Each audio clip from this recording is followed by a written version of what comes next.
Well, the reason for ours was it's the Two Towers themed tournament, Yep. and we're going to have the big Siege of Helm's Deep pregame before the tournament actually starts that Yep. people get to participate in, and that's how many pages it was in Austin's Two Towers book. Yep. So Yeah, I that think you said it it, was like the sum of the first two books being the Fellowship and the Two Towers. Because I yeah. remember that's what he So wanted to do last year for 2020 or something. He wanted to do an event in 2020 that was 895 and it got canceled due to COVID. yeah, it was going to be NashCon last year, Okay, that's what I and thought. it actually worked out perfect. I was going to take my white council to that, and I had 10 extra points, and I thought, hey, I can throw in Thrain the Broken and watch him kill me half the time. But it didn't work out, and since then I've kind of soured on playing armies with only 5 models. You're starting to like these Horde armies, I've noticed. Yeah, well, I play better with them. I mean, if I got a chance to not win Wooden Spoon and actually do better, then why not? Hey, I mean, yeah, that's part of the game. I mean, you just started playing in 2019. I mean, you've achieved in less than 2 years what many people search for their entire time, and that is your style. You realize that while you love the Theme 5 Army list, you don't love getting going 0 and 3 every time, which is completely understandable. So, Yeah, for sure. And I think too, I gave myself a hard learning curve by mhm. starting with armies like that, and I think if you start with an army like Mordor or Minas Tirith that's got options and you're able to take a good amount of numbers and still have other fun things that help you learn the mechanics. Once you get those mastered, you can work back down to those elite Mhm. low model count armies, and you'll be able to manage them a whole lot better because you've learned to manage your resources and stuff better. You just have to. I didn't start out well, giving myself a good learning curve. I tried to make it too difficult from the start, and I like the challenge of it. That's why I done it. I always like to be the underdog. I have my favorite sports teams, but I always find myself rooting for the Pittsburgh Pirates or the Cleveland Browns or There you go. the teams that are supposed to be bad. Detroit Just to Lions. see them overachieve because that's the kind of armies I play. That's the big. They look awesome, and that's also another reason why I'm playing the veterans because people say, "Oh, they're not good enough to win with." When you can take the better options, you know, if you're wanting to spam, like I said earlier, take the cheaper ones, or it's so I can still mix my flavor in and also try to do well with it at the same time. Right. Um, Well, and I mean, it got you some experience for playing the game and realizing that that's another thing is realizing an army was too advanced and then coming back to something that you can learn and come back to, but also the fact that you enjoyed painting those models. And I mean, that's kind of the biggest thing is you enjoyed painting them and making those models. yeah, for sure. That's and my I have a set scheme on my painting style. I don't do many flamboyant, loud reds and oranges and yellows and Yep. blues. My style is Ooh, excuse me. drab, greens, browns, and grays. That's how I feel like Well, that's why I most like the of Gray the Company. yeah the the the style of Middle Earth. How I've always imagined it was, it is during that time. A lot of people, and you just that's what they had. They didn't have all these loud colors. That was Yeah. No strictly, purples and the blues. Yeah.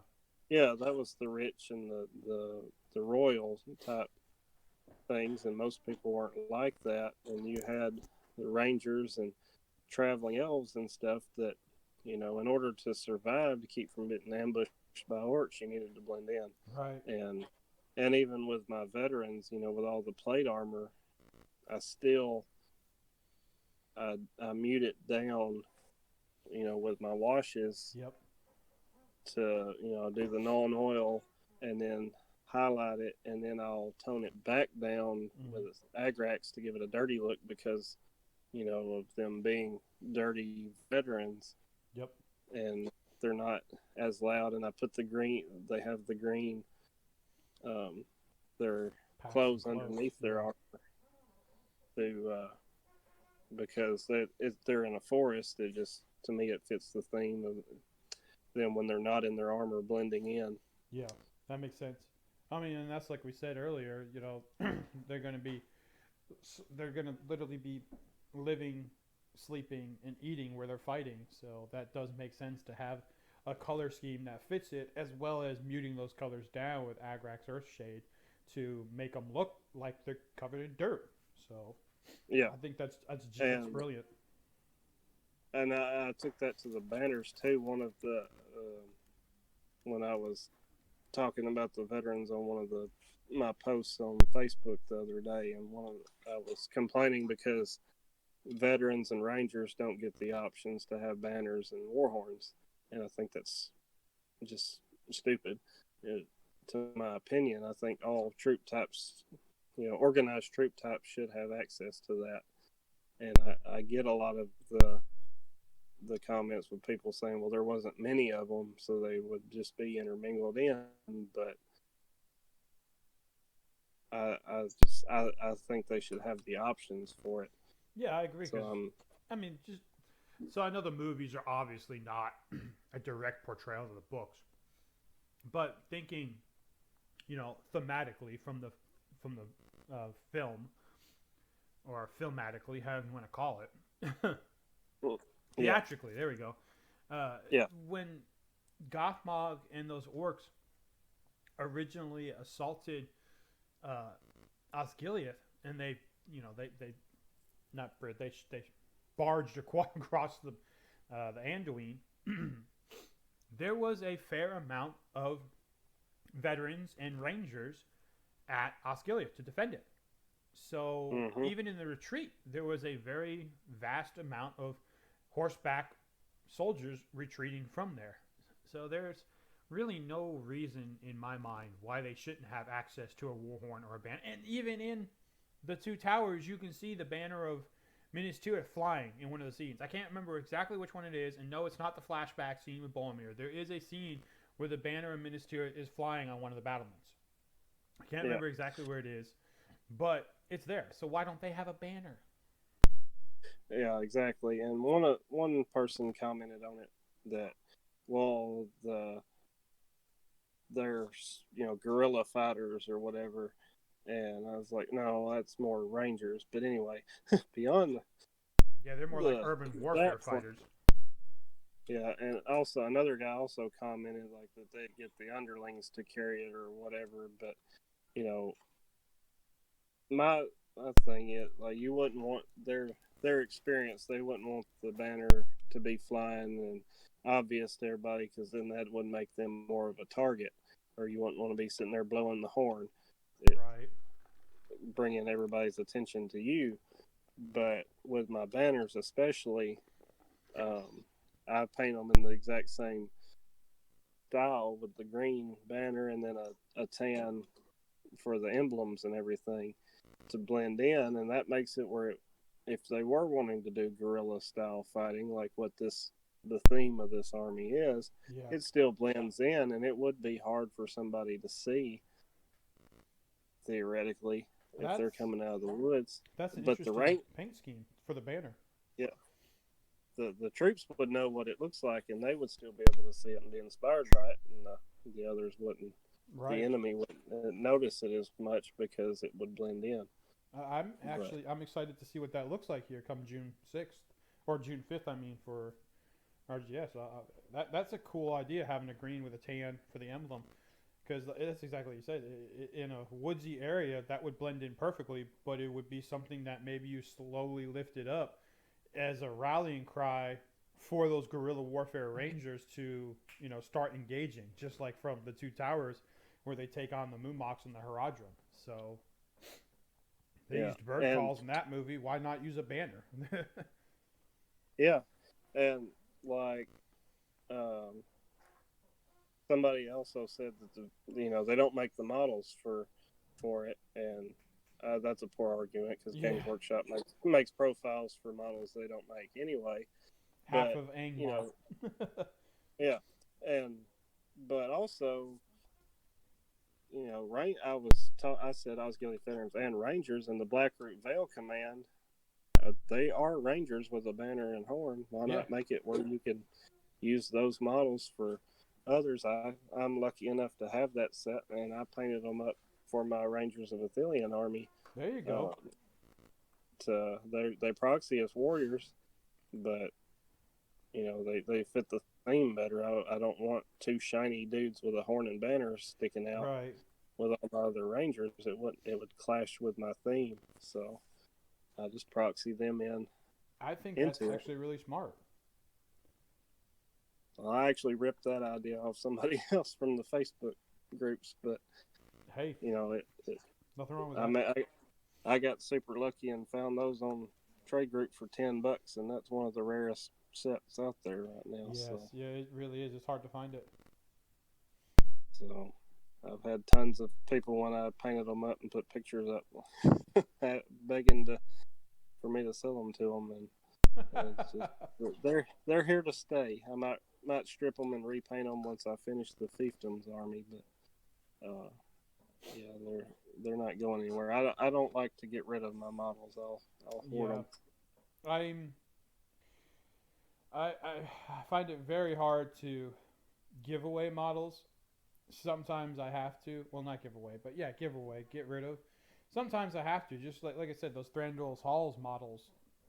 I did not ever really foresee myself using them. And even though I really love that Thranduil on Elk model, I wasn't using it. It was sitting still in the shrink wrap that it came with. Somebody else wanted it to build the army. I could give it to him at a friends and family discount while still putting some money in my pocket and giving him some models that he wanted. It to me it just seems like common sense to do something like that. You take care of your friends and stuff. Yeah, for sure. And I do get rid of some, but I'll usually trade. I Yeah. will find somebody that has got a model, a rare. Usually, I'll try to trade for something out of production and Right. trade something that I can buy back again fairly easily, Yeah. if possible. Or if I manage to I buy lots a lot on Facebook, and if I end up with a couple of copies of stuff like name zeros, I'll swap them off for something else that I don't have. Right. Well, I mean, that's the other great thing is uh,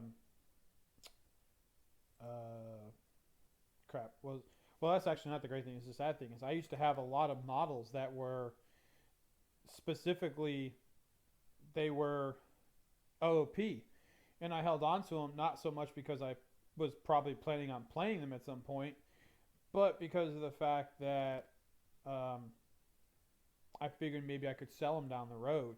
And then Hmm. G Dub started doing all these made to orders, and a lot of the OOP models I had are no longer OOP. Like I used to have that rare, well, it used to be the rare Hasherin model that's got like the two daggers, and he's like got one back and one coming over the top. And Hmm. I had that for like 3 years, and I was like, man, I'm probably never gonna use this model. It's OP. I could probably put this on eBay for like $50. $50 is my monthly internet bill. Should I? Shouldn't I? And then Games Workshop ended up deciding for me by re-releasing those models in a metal kit with all three Yeah, for like $35, and I'm like, well, there goes that idea. yeah, for sure. I managed to swap for one of those the other day. It just come in the mail this week. There you So go. one of new theme, my next evil theme, I think I'm going to go for is like a Serpent Horde Mordor alliance with Hasherin and a bunch of Watchers of Karna Oh, okay. and some like uh, either use Gorbag or Cardouche or come up with another like convert a captain up to be kind of stealthy looking to be like a Morgul Stalker captain and run Right. a bunch of Morgul Stalkers Okay. and have like a sneaky, stealthy type assassin army. That's pretty cool sounding. I'm not gonna lie. Yeah, the pro I wish is another fact as much of a like I said, I'm a GW guy. I like to bash on them too. It's it's stupid that Dead Marsh Spectres are in Angmar and not Mordor when they're right outside Mordor and Yeah, nowhere near Angmar. yeah, I don't understand that. I don't understand how you can't use them in Mordor. You would think that you would be able to, but for some reason, no, no, no. I mean, they're right there in the field of Celeborn in the Dead Marshes.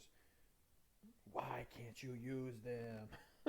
Yeah, exactly. They would be perfect for that army. I'd love to run some Spectres in it too, to be Yeah, able to pull out a guy here there and go ambush him with a Stalker and a Watcher. yeah, You know, that'd be pretty awesome. I just mean, to it's another pull one of out those a examples of dwarf with D8 and yeah. throw 4 attacks at him would be pretty nice.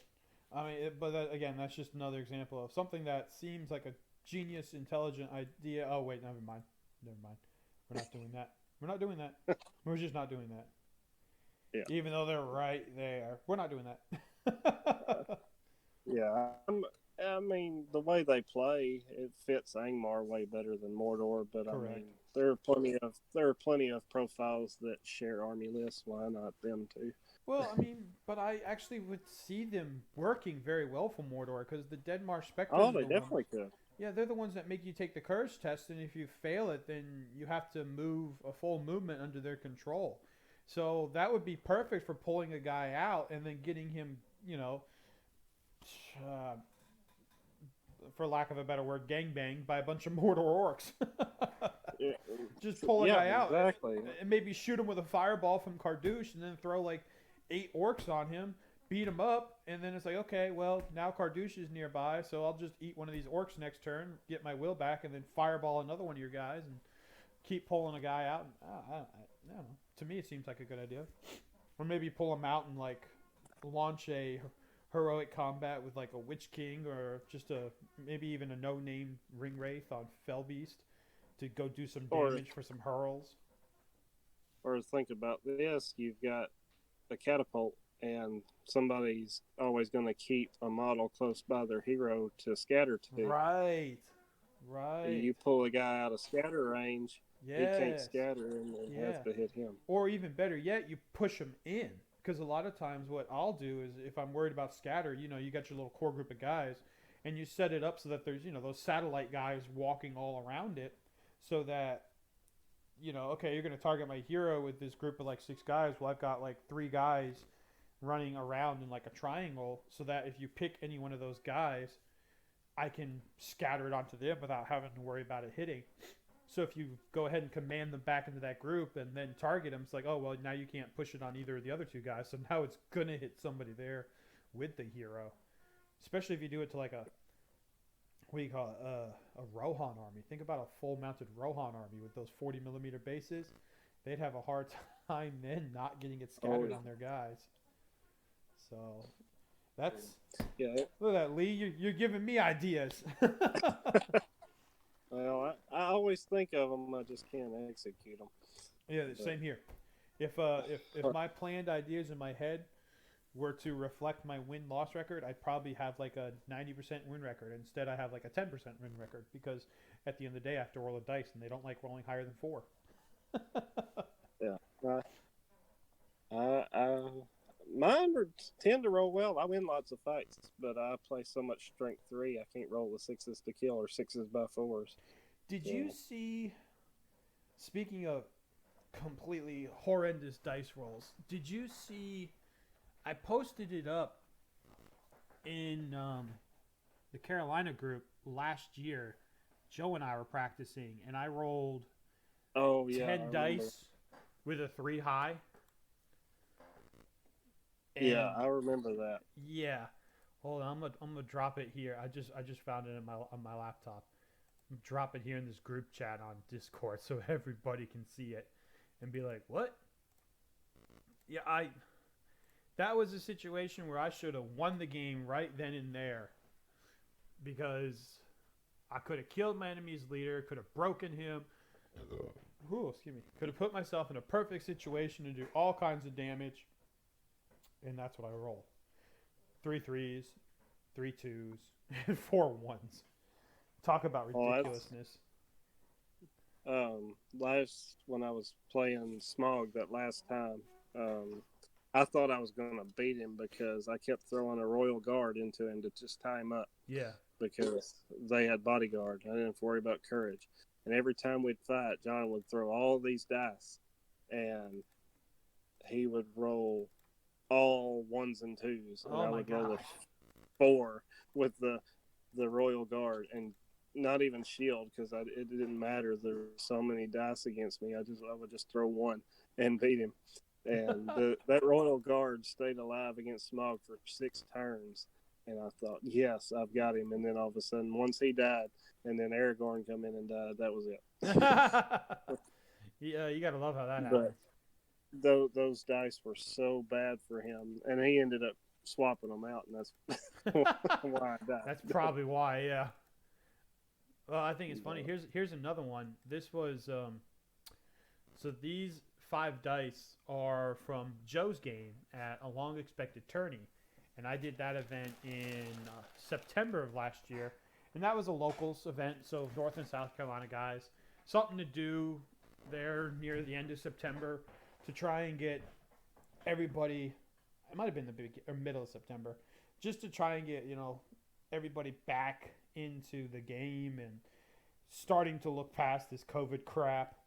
And so Joe's playing. He's playing Thranduil's Halls of all armies, or Thranduil's Halls and Thranduil's Halls with Iron Hills. Sorry. So he rolls these dice here, as you can see, and yeah, it was Thranduil's Halls and Iron Hills. Yes. So the 5 dice you're looking at are 3 dice from Thranduil himself and 2 dice from Legolas, and that's what he rolled. oh, man. Just straight up, that's what he rolled. He went to pick him up. I'm like, no, no, no, no, no, no. I happened to be standing there. I was like, no, no, no. I'm taking a picture of this. I am Well, never letting this be lived down. I believe that roll, though, because those look like GW dice. Oh, yeah, yeah. So, I mean, that's the One Ring so and the Dead of Dunharrow dice. yeah, I have every set so far, Oh, and they roll so bad except the 300s, and so far the Fangorn dice have done pretty good. yes.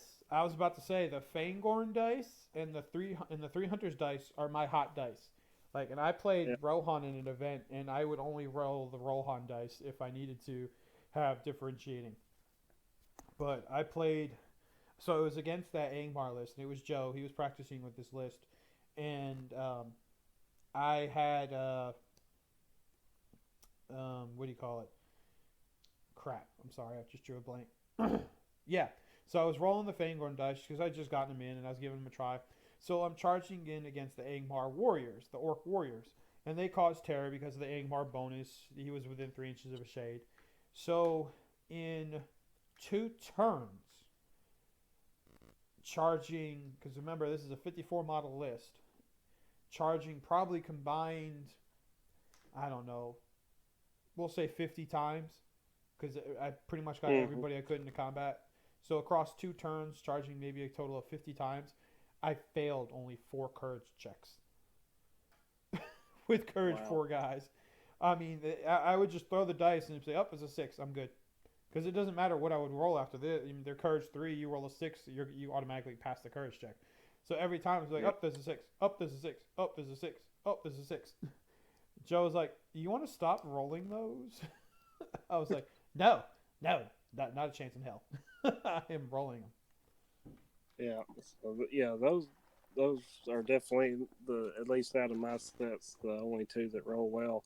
When I took my Mordor army, I took a couple of the Mordor The red ones. GW dice with me, and every turn I wanted to lose priority, I rolled one of the more GW dice.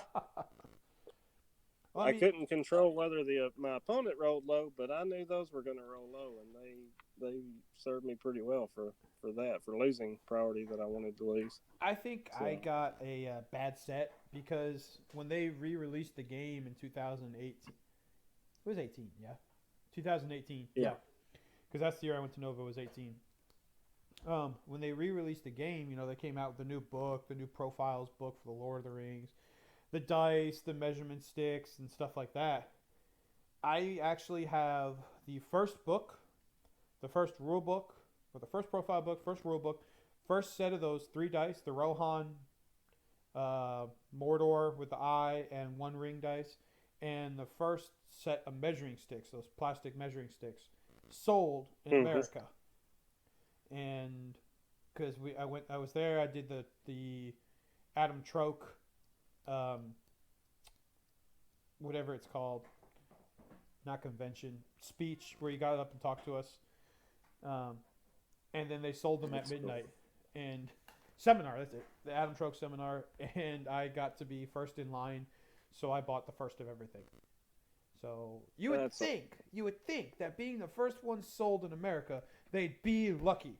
No, those 3 sets of dice freaking suck. The Rohan ones aren't too bad. I won't lie. The Rohan ones are not too bad. They are more balanced, but the One Ring dice and the Mordor dice, oh god, they're horrendous, dude. Yeah, I've played. I think that just comes with the dice. I've used the One Ring set once, and I thought, no, there's no way. I never saw a 6. Yeah, Like you said, Rohan's kind of up and down, and Mordor's bad. Gandalf's are kind of about like Rohan.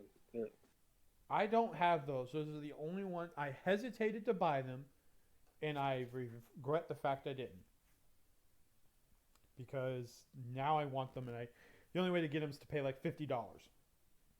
Yeah, I started right, like the week I got into the game was when the 300 dice come out, Yeah. and I bought them right away because that's my favorite color, and I just thought they looked awesome. Yep. And then I thought, well, I want those other sets, and I managed to find on the internet a store in like Wisconsin, and I bought Rohan, Mordor, One Ring, and Gandalf sets all at once for like 10 or 15 bucks each at once, That's and pretty got good. them all spent. And then I put it on Facebook, and everybody's like, "Where'd you get them?" And I told them the website, and everybody went, and they were already gone. That's hilarious. So Yeah, I I got like. lucky there, and I'm quick with the trigger. Anytime new releases come out that I'm really after, like the profile cards and the stuff that's gonna sell out and not come back. Um, I'm I'm there waiting an hour ahead of time, just refreshing until Yes. they usually go live like 5 to 10 minutes before noon, and I will, as soon as they're there, I'm ready to grab them and go. Yeah, I'm pretty much the same So, way. I'll be honest. Is if there's something, I will make sure that I am ready for it, and if I can't get it, then it's like, oh well, I tried. yeah, used to we felt our group's good. Most like Austin and stuff would be the same way and would try to grab a couple of extras in Yeah, case somebody missed them. But now GW Darn puts the caps on people where you can only buy one set of yeah. stuff like that, and now you can't help anybody. Well, I So mean, you can. You could just make multiple orders, and that's what I did one time. Is I got a few of the extra profile card sets because I raffled them off at the event, and the only way to actually get them is to make multiple orders. Which, of course, if you do that, then you're paying shipping and handling every single time. So yeah, it kind of sucks, but if it's something you want, you got to do it. Unfortunately. yeah, I missed the first set of profile cards. I didn't think they'd go that fast. Yeah, me either. And once they sold out, I'm like, yeah, okay. And the next couple of sets I grabbed right away. And then once they re released them that second time, I grabbed the ones I missed. And it's just, it blows my mind that GW has something so popular and they'll just one off it and not bring it back or Yes. leave it in stock for a week or so. But I'm give people, surprised. I mean, because they brought back the profile cards. I don't understand why they haven't brought back the dice yet. They should do yeah, some re-releases of these dice. I feel like. I do too, and they might can do a made to order. I think that's another like the profile card. The original sets were out sourced, Yeah. and the second sets, the reason they came in those stupid plastic baggies and were crappier product like quality was because they started making them, and then apparently they didn't sell as well as they thought. So they were supposed to come in to bring them all back in stock from what Right. I'd read, and then they ended up not stopping before they even got, I think, to the second release of like the Hobbit stuff. Oh, that's annoying. I didn't. I knew that they. Uh. I might be wrong on that, but I never saw some of the sets come back for that second release. Yeah. Well, I mean, they did that. Hold on. Let's see. I think. I think. Don't quote me on this. They still have some of them listed. They might not though. I'm not 100%. I'm trying to get on Games Workshop right now. I haven't seen them in America. They might be in the UK. Oh, okay. Okay. Um. Yeah. You're probably right. They're probably gone for us. But I know UK can still buy the Osgiliath ruins, and now that I want them, I can't buy them because for whatever reason they don't let us have a shot at them. really? Oh, you're right. That doesn't Yeah, make any sense. Well, I mean, it's weird how some things you can get in some areas and other things you can't you just can't get them. yeah. And, but I remember those profile cards came back. I didn't realize that they were something that G-Dub did in house and that the quality was so poor. Yeah, that's because I got some of both sets. There's a huge difference. The second set is like paper thin and really flimsy, Oh, they and didn't make the nice they didn't come plastic with the card or whatever. boxes. Yeah, Yeah, and you didn't have the nice box to protect them in. They just come zipped up in a plastic bag, and yeah, that was that was not poorly cool. thought through, or a Um, poor imitation at what was initially a good idea. but and anybody that's got the profile cards and not using them, I highly suggest using them. I use the fire out of them. They're so handy for keeping up with light and everything. Well, I've honestly tried using them, and unfortunately, the ones that I have. Hold on, let me go look over at my stock, and I can tell you because I got my little corner. You'll have to come to my house someday and just see my nerd room. I've actually gotten a couple of requests to do videos showing what my setup looks like, kind of like you have. I like your setup. I've been watching your videos with the sound off while we've been talking, and I like your setup in your room. But I've got the Hobbit Good, um, which is all the men, the Hobbit Dwarves, which is all the dwarf armies, the Mm-hmm. Hobbit Evil, which is all the evil armies, obviously. Then I've got the Magic Powers card pack, and then I've Mm-hmm. got the Fallen Realms profile card pack, and that's literally the only ones I've got. So, of those packs, I don't play any good armies from the Hobbit that are men. Excuse me. Dan Keller actually started a Lake Town army, and he bought the Lake Town card packs from me for like I gave it to him for like $7 or so, or $10, something like that. I just gave him the cards Yeah. out of it. So I don't even have those anymore because I don't play them. None of the armies, Dale. Well, actually, I've got a Dale army. I just never used it. Iron Hills for the dwarfs. I've used that one a few times because I've played Iron Hills. The Hobbit Evil pack. Mine's still in the shrink wrap. There's just nothing there. Yeah. I don't play That's the the one trolls. set I didn't get just because I absolutely hate how stupid, overpowered Azog and Bold are. Yes. I will I will never play Yeah. any of those Hobbit evil armies. And I planned on building a Survivors of Lake Town list, but I didn't like it. And I did like Dale. It just didn't have. I like the well-rounded Yeah. armies with different options, and it was too thin. But I'm looking forward to hopefully getting some Well, my new stuff. Dale, I had it allied with Army of Thror. So I guess technically the what do you call this thing? Um, the army of the hobbits or the dwarf cards are actually be useful because since I have Iron Hills. I'm looking at them right now, and I've played Iron Hills extensively because I've got and built the chariot, goat riders, and the ballistas. So I've got all the stuff for that, plus Murn and Drar, and then for army of drawer, I have all those models, so I guess I could use those cards as well. But I don't know. To me, I still like the old pen and paper routine. I don't know why. I Yeah. guess I like that better. Well, I tend to like after deployment if you start on the board edge and once you move forward, you're not coming back to that spot Yeah. usually in most scenarios. Right. So I can like use the bottom of the gaming board and stretch out my Right. heroes. Yeah, I see what you're saying. And if you get the sleeves for them, Yeah, I and you got those. can use a dry erase marker on them and wipe it off after the game so Yes. it doesn't stay. It's so handy.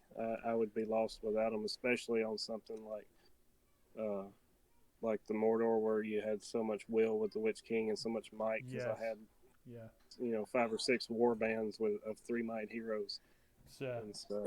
yeah, see something like that, I can totally understand, agree with, and I won't lie. I've actually used them a few times. I've used them for the Fallen Realms. I've used the Easterling ones in Con because when I play Easterlings, especially if it's like 800 points, 750, 800, I ally in a Khandish chieftain and then Khandish horseman in order to have some light cavalry as well as some impact hits from a chariot.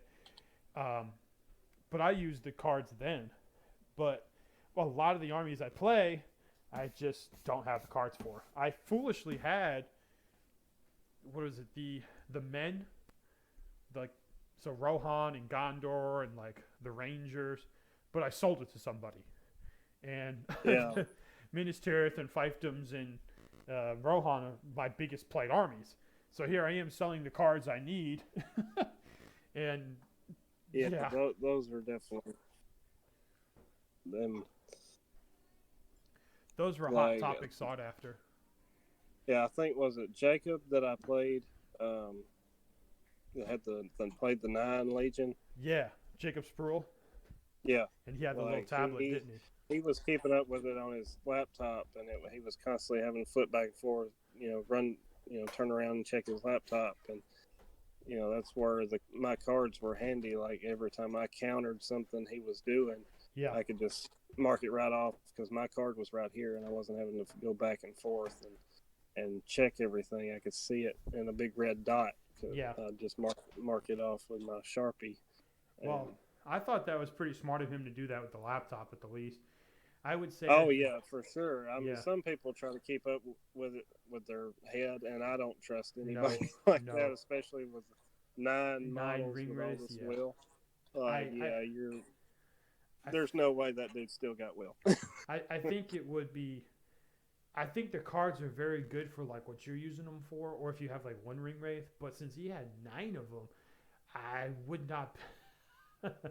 I wouldn't be surprised if you start switching the cards accidentally when trying to mark off will or something. Well, yeah, I would try to do, something make because them he very had obvious. different models representing everything. He had a Yeah. lot of proxies. If it was me and I had the cards, I'd just write down what kind of model was representing what. Yeah. And if I played the Legion, I would probably use the GW ones. That way, it'd be easier to keep up with. I could say, okay, this is the Shadow Lord one proxy, and this is the Dark Marshal proxy, and etc. Yeah, because you could just take make it easy. You could take your dry erase marker like you were talking about, and write a line through the extra, might, will, or fate for the no name wraith. And I actually played a guy at in Asheville, Hendersonville area, for the Dry Falls Auroras last year. That it was the escalation event that John Billy went to. Excuse me, and he played that Legendary Legion as well. Well, I got lucky. I played him in the second round, so it was only like 600 points worth. So I think I was only going up against like 5 or 6 of those wraiths. But he did exactly what you just said. He had bought all the named ring wraiths, and then when he was writing it down, he was writing down like Shadow Lord Wraith, Betrayer Wraith. So they were all unnamed, but he had the model, so it was easier to tell them apart. So I thought that was that's a smart idea. That would be one army where I'd probably pick practicality over theme. Yes. Just to make it easier to for gameplay to know what's what, so you and your opponent don't have to question everything. Like it's just so much. If every model looks the same, Yeah. like because I play in Gray Company, trying to remember which Rangers have their Yeah. might left and Yeah. stuff, it's a nightmare. So Joe tried it once. We played a little skirmish. I think it was like 800 points maybe, and he played Gray Company. And what we ended up doing, because he borrowed my models, because he wanted to try it out, and he was playing it against my Dunlin, which I was working on trying to learn. Um, I let him just write names. So he wrote like, Ranger 1, Ranger 2. I mean, it was pretty simple. We didn't go into like giving them extravagant names or anything like that. Like for my Dwalabor, for example, on my Lord of the Rings Online character. But he wrote on the base, because I use that nice light brown color, which shows pen and pencil very easily. And that was how he kept track of the different guys to give them all their might, will, and fate for when they used them. I'm always making. I try to do some sort of variation. So I would put like the gray cloak, on my sheet of paper, a gray cloak, or a guy with no hood, or hood down, green cloak, different. And that's how I would try to keep up with it. But it's still not optimal. Yeah, I do the same thing. I mean, speaking of extravagant colors from earlier, my con comes in two paint schemes. It's either black and red, like you see in the book, or it's black and purple. Because I did purple because Tracy's favorite color is purple. And so when I do it, I usually will swap. So if like one guy's got black and red, like say a red jacket with like black sleeves, then on the other guy, I'll give a purple jacket with black sleeves.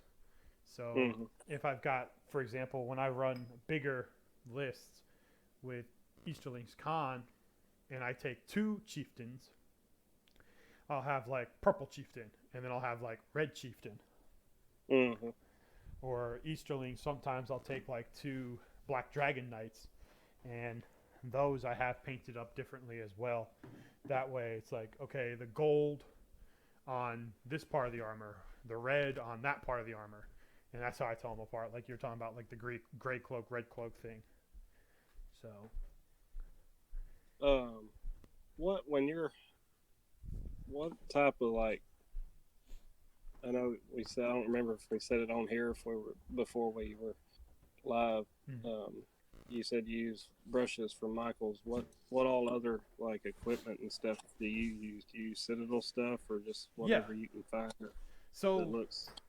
The paints I use two types of paints. I use the Citadel Games Workshop paints, and then I use Testors from Michaels. Yeah. So I used to do model building when I was a kid. That's actually how I got into hobbying of any kind. If you're talking about like tabletop, and I used to draw. I kept losing my train of thought. What is it called? World War II. That's it. I used to do World War II stuff. So like old battleships, old aircraft carriers. Like my favorite one I ever did was the old F4U not Corsair. Yeah, F4U Corsair, the Vault Corsair fighter plane that the Marines used in the Pacific. But those types of things, build them. They're pretty easy kits. A lot of them were snap-togethers. Some of them you have to use some glue, but use those and then paint them with Testors paints, which are oil-based paints. So they're a little bit harder on Games Workshop models because of the fact that the plastic is a little bit different. Sometimes those oil-based paints are a little thicker or thinner, just depending on how they were made. And I've unfortunately had to buy one of those little. They come in, what is it, quarter of a pint? Hold on, I'm looking at the jar now, trying to find it. Quarter of a fluid ounce, not a quarter of a pint. My bad. 1/4 fluid ounce. Yeah, quarter pint's a big. But 1/4 fluid ounce. And sometimes they're just too watery, and they're absolutely useless.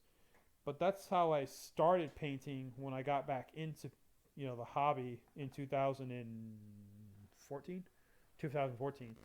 And now I've slowly transitioned to including Citadel paints as well. But I still use paintbrushes from Michaels. You know, when I started, I didn't know anything about painting models, or I thought it would be like painting the room, like painting walls in your house. Nope. When I went in, I went to Hobby Lobby and I bought a bunch of those tube acrylic paints and real cheap, and I bought I know some exactly what you're talking tester about. Yep. paints. And I got started, and I thought, oh no, these are oil based. So I ruined a couple of brushes because I didn't buy what I needed to clean them. And Yeah, you I need thought, okay, paint thinner. yeah. So I shelved those, and then the acrylics you have to thin them down because you can't. They're streaky, and Yep. so so I switched to Citadel pretty quick, and I'll bring the what testers paints I've got with me to North Carolina and give them to you because I'm not Okay. I'm not going to use them. And so I all the paint I've got probably a couple hundred of the Citadel paints all around me. I Yeah, only have I have two Vallejos. I got my the closest store that sells any gaming stuff. I went in and he doesn't sell Citadel mm. stuff, and I just grabbed a couple of Vallejo to try the dropper bottles out, and I didn't like that as much. I know most people prefer the dropper bottles, but I didn't care for it. I've But never. I do use the white one a lot because Citadel's two White Scar and Corax White just suck. Um, Well, we were talking so earlier. Mine's a little chunky. yeah, so I'll dab some white on my if I need to highlight pure white with something. I'll dab that Vallejo onto my uh, painting mat to use, but I don't use a wet palette. Most people do when they uh, like. I don't. I am not like super high class painter, regardless of what anybody says. Uh, Yes, he is. um, my because I set my stand. I want to be like where I want to be eventually. I want to be like Shadow and Flame type level there. That's what I want to get to. That's when I'll feel like I'm really good. Um, and I know most people like that, insist on wet palettes and stuff like that. And I'll use it when I mix paint if I don't have the tone I'm looking for Yes, yes. out of a Citadel.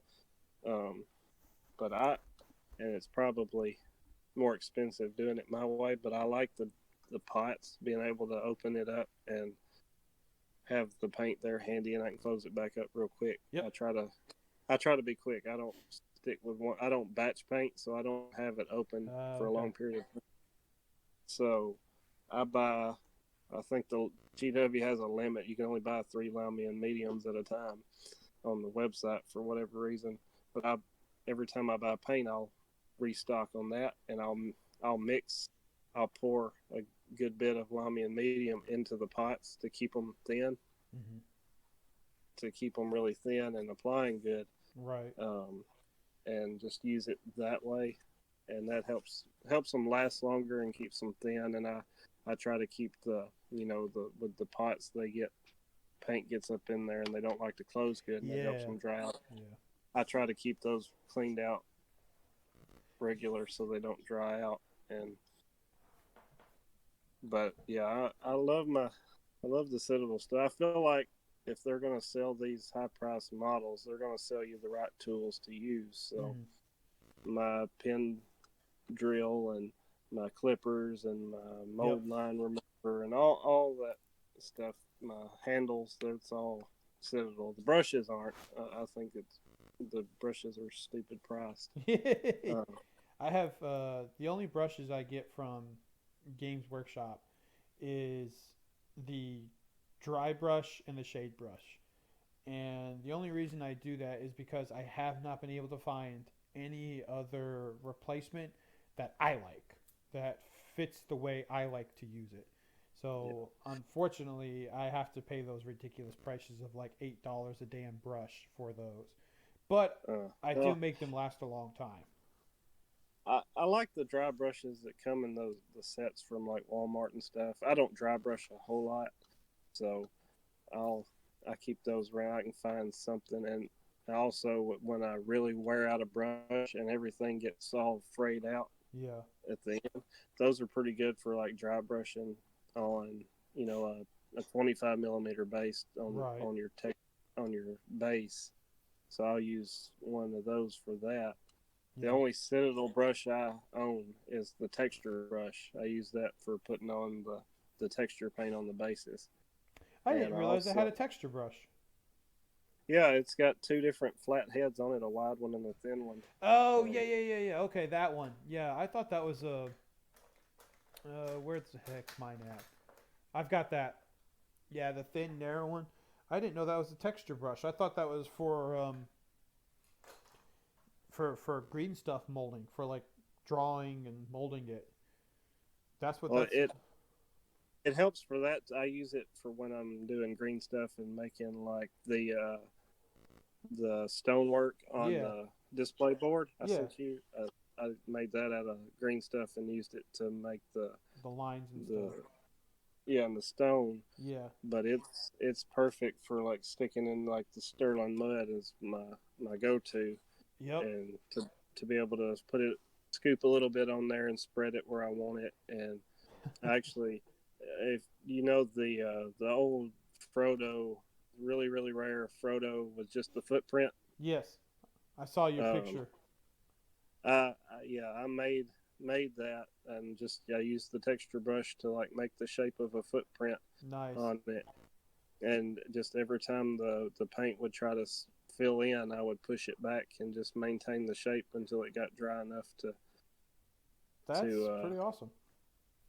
it's and I'll tell you the main thing I use this brush for is if anybody's listening and wants a tip because they use the pots, um, I'll put it flat on my painting mat, and when I open the pot, I'll put the back of it on top of that brush and let so because it's a hexagon shaped brush, it's not round, Yeah. and let the paint pot, the back of it, sit on that so it's at an angle, and it keeps a lot of that paint from running back up into those creases on the lid and keeps it from From uh, drying up in there. yeah I'm from I'm clogging I'm up. I'm writing this down right now because I'm not gonna lie, I have this same brush and I actually use it for the exact same reason you did. Because when I bought it, I was originally thinking about converting some Warriors of Minas Tirith into Osgiliath veterans, and I bought a packet of green stuff, and I was going to use it to put those cloaks or whatever the heck it is that they have around their shoulders. Um, Mm-hmm. and the guy at my Games Workshop store is like, "Yeah, yeah, you're gonna want this. This is what you use to help do your lines and your molding or whatever you want to call it." It's like, okay, cool. So I got it, and then I started playing with those textured paints, and exactly like you said, Sterling Mud and Astro Granite are my two go tos, and I use the wide one to help scoop it out and start spreading it on in open areas, and then I use the small end on around the feet or hooves or tight Mm-hmm. corners, just like you probably do. And Yeah. I'm a batch painter, so when I paint an army, I'm usually painting 10 to 12 guys of the same thing at the same time. So like this Urukai Scout army I did, 54 models. Four of them are heroes, two of them are banners, one of them's a drum. And then I had the Merry and Pippin carrying Urukai, and three metal Urukai scouts from the Breaking of the Fellowship. But the rest, so that's like what, 47 or so, or 42, were all just straight scouts. So I batch painted the ever living daylights out of them. So I do what you hate to do, which is pop the top open and just leave it there. Because, ow, my cat just jumped up and smacked me in the head. And, stupid bitch. Language, I don't care. Um, but I'll shake it up, shake it up, shake it up, shake it up, get it so that there's a good bit sitting on the top of that lid, and then that's what I use to start painting with. And when that bit seems to start getting like congealed or I use it all, that's when I'll close the paint and shake it up and just let it sit there for a little bit and then go to a different color. That way it's not like Mm. drying out. Maybe drop a few drops from my water cup into it to help add back, since it's water-based paint. So help, or latex-based paint, but add a little water, help keep it moist to keep it from drying up like you said. But I never thought of using this brush to put the paint on. And as you were saying that, I was trying it out, and that would work brilliantly for how I do it, because that's the biggest issue I have is the stuff will kind of leak down the side. And for the most part, it goes back into the pot. But sometimes, there's always that little bit that just doesn't. And when you close it, it smears up in the underside of that lid. And I'm just like you. I can't stand looking at a paint pot that isn't closed all the way because there's some stupid dried paint up in a crevice. And it Yep. irks the ever-living daylights out of me. Well, when on the cheap brushes you buy, they've got the little plastic bristle protectors. Yes. Clear. Yes. For, I love those. I started out after seeing that the pots would do that. I thought I got to get a better angle, so I would use those, but they didn't help a whole lot because they're so small. And I finally, I accidentally sat it on the texture brush one time, thinking I was sitting it on that, and I thought this is perfect. It actually gets it just at the right angle where most of the time it's not going to do that. Sometimes Right. it still will, but it's perfect for that. Yeah. That's a brilliant idea. I'm definitely going to have to do that from now on when I paint. Because like I said, that's always it's my Achilles heel. Because some of the paints that just come like White Scar. You said you don't like it. And I agree with you. White Scar. Every White Scar I've used, and I've only used 2, so it's not like I have that many to go by. But it just seems to be more thin. It's very thin, so it's very runny, and then it's kind of chunky. And it doesn't Yeah. matter how I use it. And then it's like I'm looking at mine right now. It's kind of like caked on the sides, so you kind of got to mix it up to get a really good thick paint to actually do something. Yeah, and I feel like when it dries, it's like chalky. It's Yeah, like a chalk white, yeah, it and does. That's what it looks like I up don't under like side. that. And the darn Corax is like they stuck the Oreo filling in it. It's just Really it's thick. yeah, it's like half of mine. I've got one that I used for my display board, the dry brushing the Yeah. ruins, but because I poured. There's more. I just took my. I've got dental tools that I use for green stuff, and I took the hook and stuck it in there and just yanked out the biggest clump, and then poured a whole lot of medium in it, and it's still chunky, but there's Ugh. enough liquid in there I could get use out of it. But Right. yeah, Citadel's whites suck. That's why I tend to like if I'm wanting to go more of a grayish tone, I'll go like gray sear and Yeah. ulthuan, Yeah. and Yeah. for Uthalon gray is brown, really good. That's a good off-white color. yeah. I like And then you've Ushopti got Bone. I know that's not really like, yeah, that's but what it's I a was good about to say. ivory You've color. got those pallid witch flesh, wraith bone, stuff like that. You can get the brownish Yeah. white. Deepkin And flesh. Yeah. That stuff. Raykarth flesh. I think you just said too, or yeah, whatever it is. Yeah. Yeah. That's a good one. I like that one. That's a pretty good like orc-y color skin, and it's kind of got a little bit of brown to it as well. yeah, yeah. It's a lot. It's grittier, earthier looking. Yeah. It makes Uh, good for like clothing color. I like putting some of that for some of the clothing colors sometimes, or like yeah, cloaks. yeah. I saw somebody the other day did an off white for their ranger scheme. And it looked so good, and I thought, oh, that's really cool. I'm not going to use it for my rangers, but I'm definitely going to steal that for something because it Yeah, looks so good. it's always Uh, fun to see other people's ideas for doing paint schemes and be like, I'm gonna borrow that idea from you. Thank you for doing it first, so you inspired me. Which I mean, I think that's like the biggest compliment you can give somebody is copying their paint scheme because you like it so Oh much. yeah, definitely. Yeah. I like every once in a while when I just stall out on what I'm going to do, just get on. And that's what's so good about the community. You get on the Facebook group and say, hey, can y'all show me your models? I need some inspiration. And everybody's like, oh yeah, everybody wants to show off their stuff. So you'll get Yes. like 20 comments in an Yeah. hour with all these pictures of And different that's always people. the fun part. Yeah. Well, I mean, Yeah. I'm not gonna lie. I just finished painting all these models, and I've packed them all up to get ready to go for the event, like I told you about. Of course, the event will already be over by the time this video gets out, probably, because I plan to release it next week. And then I got a couple of guys who are going to do after reports with me. So next week is probably going to be a MESBG heavy week, which is cool by me. I mean, that's the main thing for this group. But now I'm sitting here and I'm like, well, the hell am I going to work on next? Yeah, that I finally finished the army, and now what am I gonna do? Yeah. I mean, well, it was. I'm trying to think of my last few projects I did. Okay, so Corsairs was a project I was working on for a while, for a long while, um, because we did one of them. We did one of the narrative scenarios for the Color Twins channel, and my other channel that I got my start on. And then as I finished that one up, uh, I was working on terrain for the Great Battle of Carolinas, because I built specifically for the Great Battle of Carolinas. I built 6 boards myself. No, 5 boards.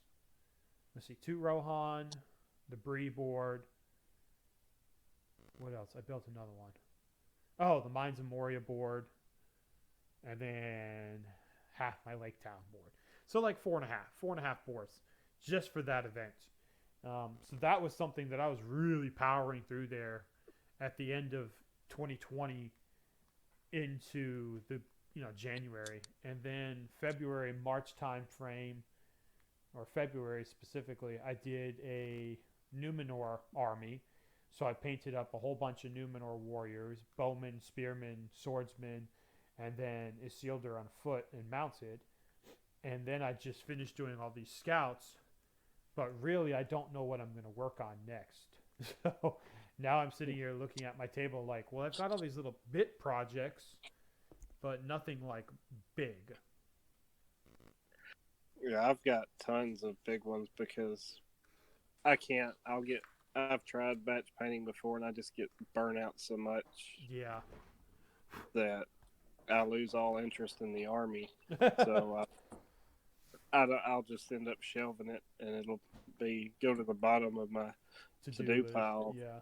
And also I don't like rushing through something. Yeah.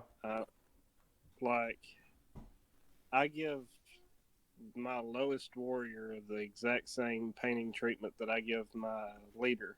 Right.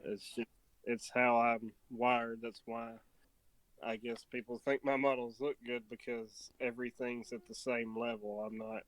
I don't have a bunch of, really great heroes that you have up front trying to grab attention with some lesser models being hidden yeah, behind it.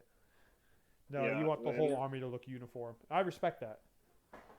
and it might hold back my heroes. I don't have any like Golden Demon level heroes, because I'm not going to spend a month painting one hero, and Right. because I rushed through my 40 troops in a week, so everything gets pretty much.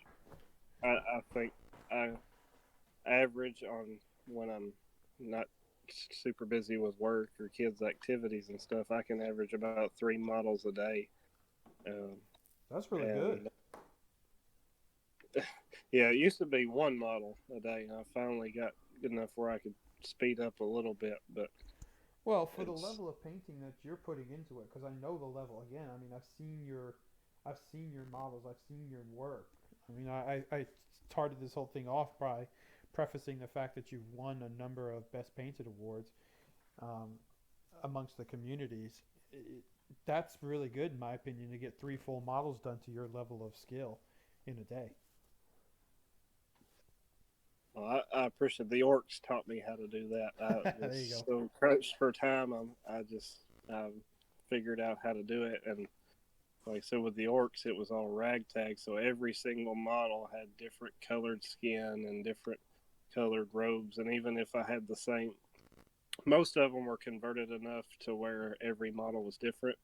But I did have a couple of those standard sword and shield off the sprue orcs that were the same, but I made sure that every color on them was different than the one I'd already painted, Right. and just to make it stand out different. I don't really care for the uniform stuff too much. That's why I'll never play spam Warriors of Minas Tirith, Right. because everything will be the same. That's what the veterans, you get to have the different personality and everything. That makes Um, sense. Yeah. because I started out painting these dismounts for the knights, and they're all just going to look the same. And I was batch painting them during this, and I got 3 colors in. I painted 3 colors on them, and just got bored. Now I've just been sitting here talking to you because I'm tired of painting Well, painting like that. and see, that's funny because I'm a batch painter. I mean, I think I said that already and made it pretty clear. I understand though. I completely agree. Batch painting, it bores the ever living hell out of me. But I do it in a way where I don't I don't get burnt out. So a lot of times when I paint, and I know there's people who can batch paint, they can sit down and batch paint an army of 50 models doing the same color on the same thing over and over and over again for 50 models. What I do, like I said, I got this Urukai Scout list. We'll say it's 42 models of warriors outside of the other stuff I listed earlier. I took 4 models that had sword and shield, 4 models that just had the sword because that's how the kit comes. Is some of the models have sword and shield, some of them have sword, and then 4 models with Right. bow. And I took each one in a pair because I like pairs to see what I do, and then I just experimented. I chose colors for what I thought I wanted it to look like, and I go across them and I do one model in all those colors. And if I don't like it, then I change it. And then Yeah. after I do one model, then I did the other 11, and I did each individual color. So like for Urukai flesh, I use Morphang brown because it's got enough of a reddish tinge to it that it looks like Urukai skin to me. So once I figured out that's the color I wanted, I did the other 12 with that. Then sat and looked at them because of course they're base sprayed black, and I was like, "Yep, that's the color I want. I'm good with that." And then I chose the color I wanted for their jerkins, did all of that. Then I chose a secondary color for their jerkins, did all of that. Then I chose the color I wanted for their swords, did all the swords. Color for their armor, did all that. So, and this is not like in one sitting. This is happening over the span of a week. Because when I paint these guys, I'm not sitting down for an hour at a time. I'm sitting down for about 15 minutes before I get ready to go to work, or 15 minutes before I'm getting ready to go to bed, something like that. Where at the most, sitting in one spot painting guys, I spend maybe 45 minutes at most. And the way I keep track of that is I have YouTube playing in the background, and I specifically choose like 10 to 12-minute videos. So by the time I've clicked out of 4 of those videos, because I'll just open up all 4 tabs. When I've closed all 4 tabs, it's been 45 minutes or so, and it's like, okay, time to get up and go do something else, or you're gonna get burnt the hell out. That's a good way to do it. Yeah, Um, I've tried I doing those marathon paint jobs before, where you just do everybody. And I found that you'll sit there and you'll watch a movie. And this is the one that really burnt me out. As I was painting Rohan, and I watched the entire Dark Knight movie, which is almost a 2-hour movie. And I think I was working on 30 mounted models. And all I was doing was painting the green on like shields and cloaks. So it was one color across every single one, and I hadn't even done half of them in a 2-hour time span. And I just was like, holy hell, I just spent 2 hours and I'm not even halfway done with this color. This is not working. and that was the last time I did a huge batch set, sit down and do it all at once type thing. With my schedule, it's I usually have a couple hours or a day. If I only have 15 minutes, to me, it's unless I have something really, really small I need to work on, like paint a few faces and throw some flesh shade on them. Right. I don't have the little time frames like that to do it. Yeah. It's either I've got an hour or two to work on stuff, or even longer, or I have no time at all. Yeah. And especially lately, that's been the problem, is I haven't had much time at all, and it's got me stressed out about getting these dudes done in time. Oh, you'll get it done. Well, that's what having three kids will do to you. Well, see, I have those big blocks of time, just like you're talking about. Where I'll have like 3 hours in a day, but I'll specifically schedule stuff in that 3 hours outside of painting, so I can step away. So when I come back, it feels fresh. That's just me. That's how I like to do it. So like I said, I'll do my 40, 30, 45 minutes, and then I'll get up and I'll go vacuum the house. Come back half an hour later, do another 40 to 45 minutes, get up, go feed the cats, because that's a 10-minute process, because there's five of the buggers all wanting food. Come back and then finish off my last 45 minutes worth. And by the time that's done, I've done 12 guys.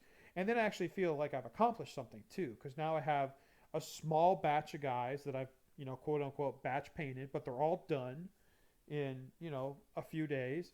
And now I have examples, so if there's something I want to change for the rest of the army, maybe I want the secondary color to be different. I mean, that's how I ended up with the Khan army being purple and red for the the off colors other than black. Right. Because I did my first bit of them in black and red, and then I was like, okay, well, I want something different. So then I went ahead and chose purple, and then did the other half of the army with purple. So.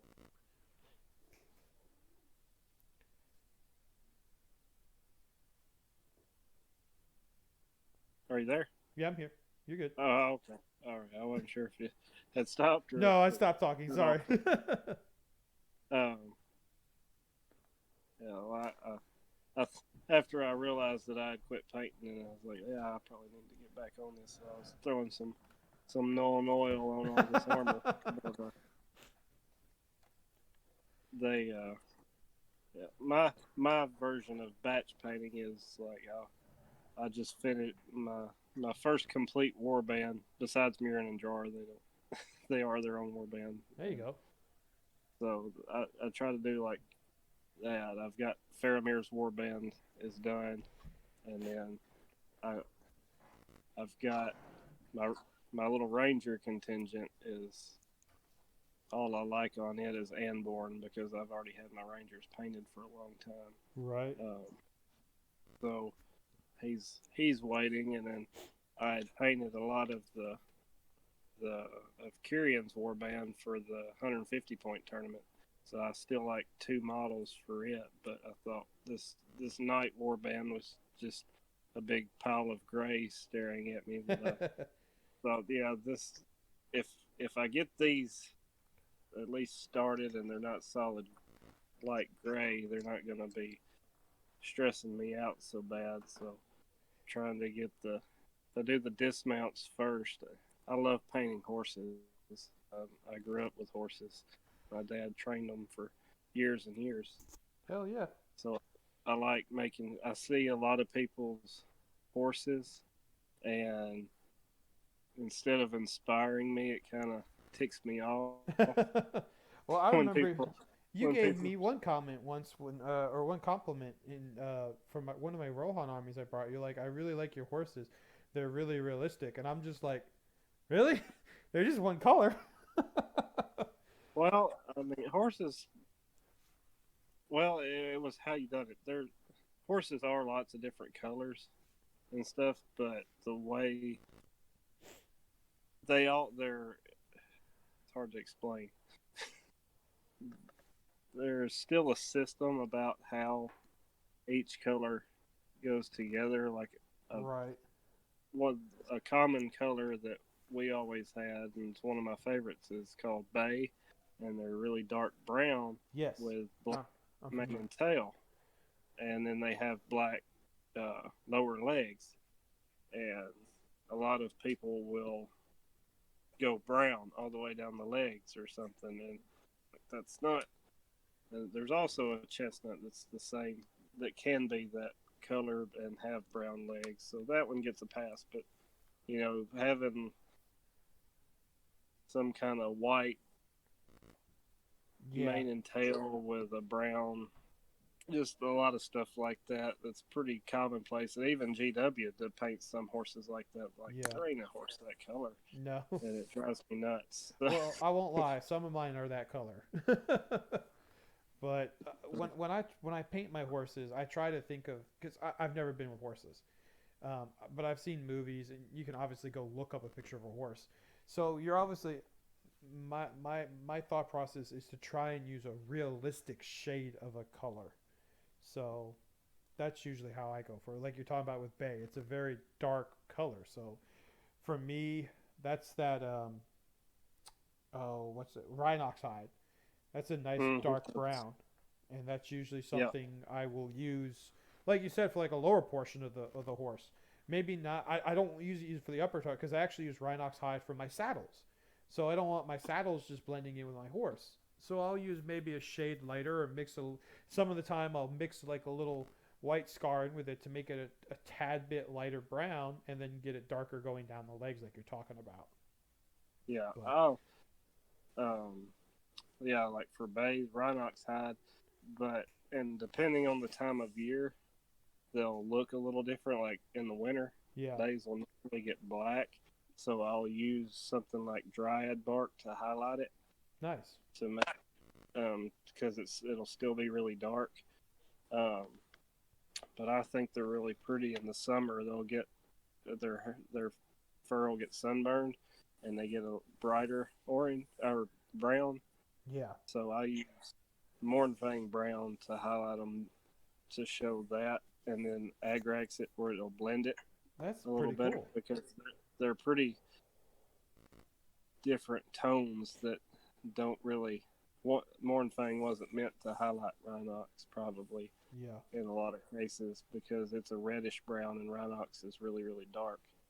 Well, I mean, if you use it, let me a watered down version of it potentially, or just use it lightly, I could see that working really well together. And that does make sense though.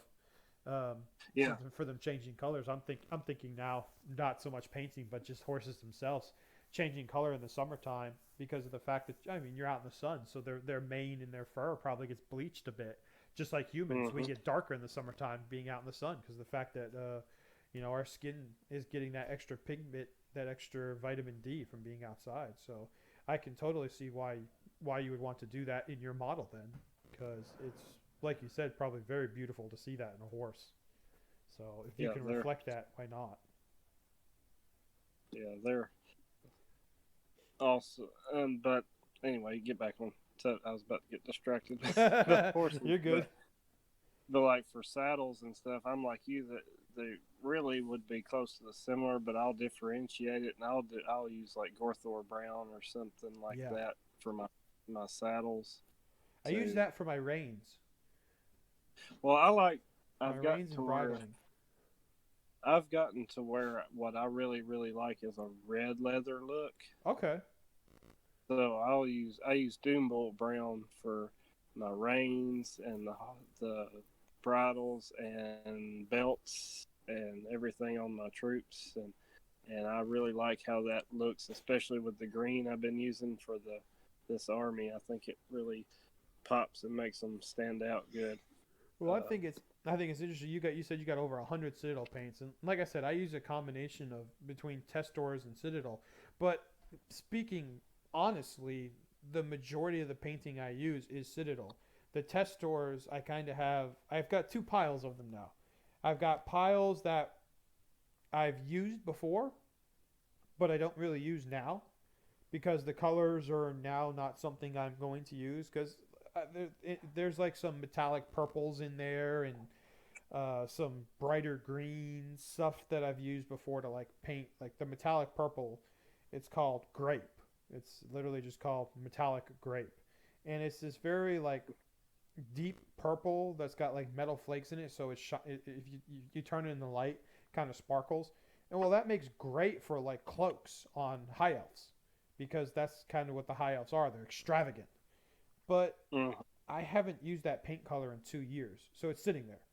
But then there's some test stores paints I use like all the time. Like I still haven't found a very good steel color that I like from Citadel.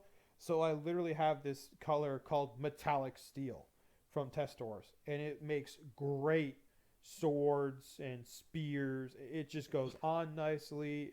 It's boom, it's in your face. Well, it's not in your face, but it pops. There you go. It pops, so it looks good.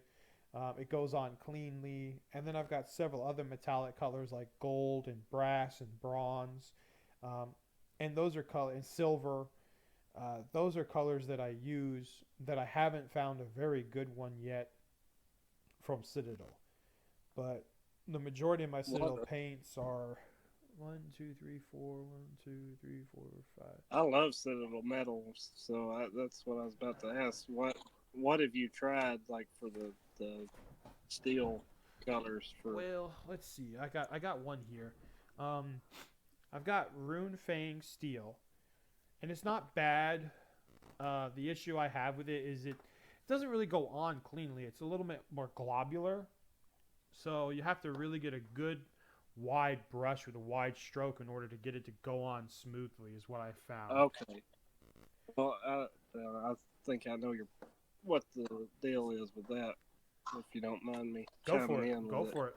the what the like most of the layer paints Uh for huh. Citadel are you can use like base paints, and I do it with the Doombull Brown. It's a layer paint Uh that huh. I use like a base. Um, but their metallics, a lot of those are just meant for like highlights, and they don't work good at all for like bases. Okay.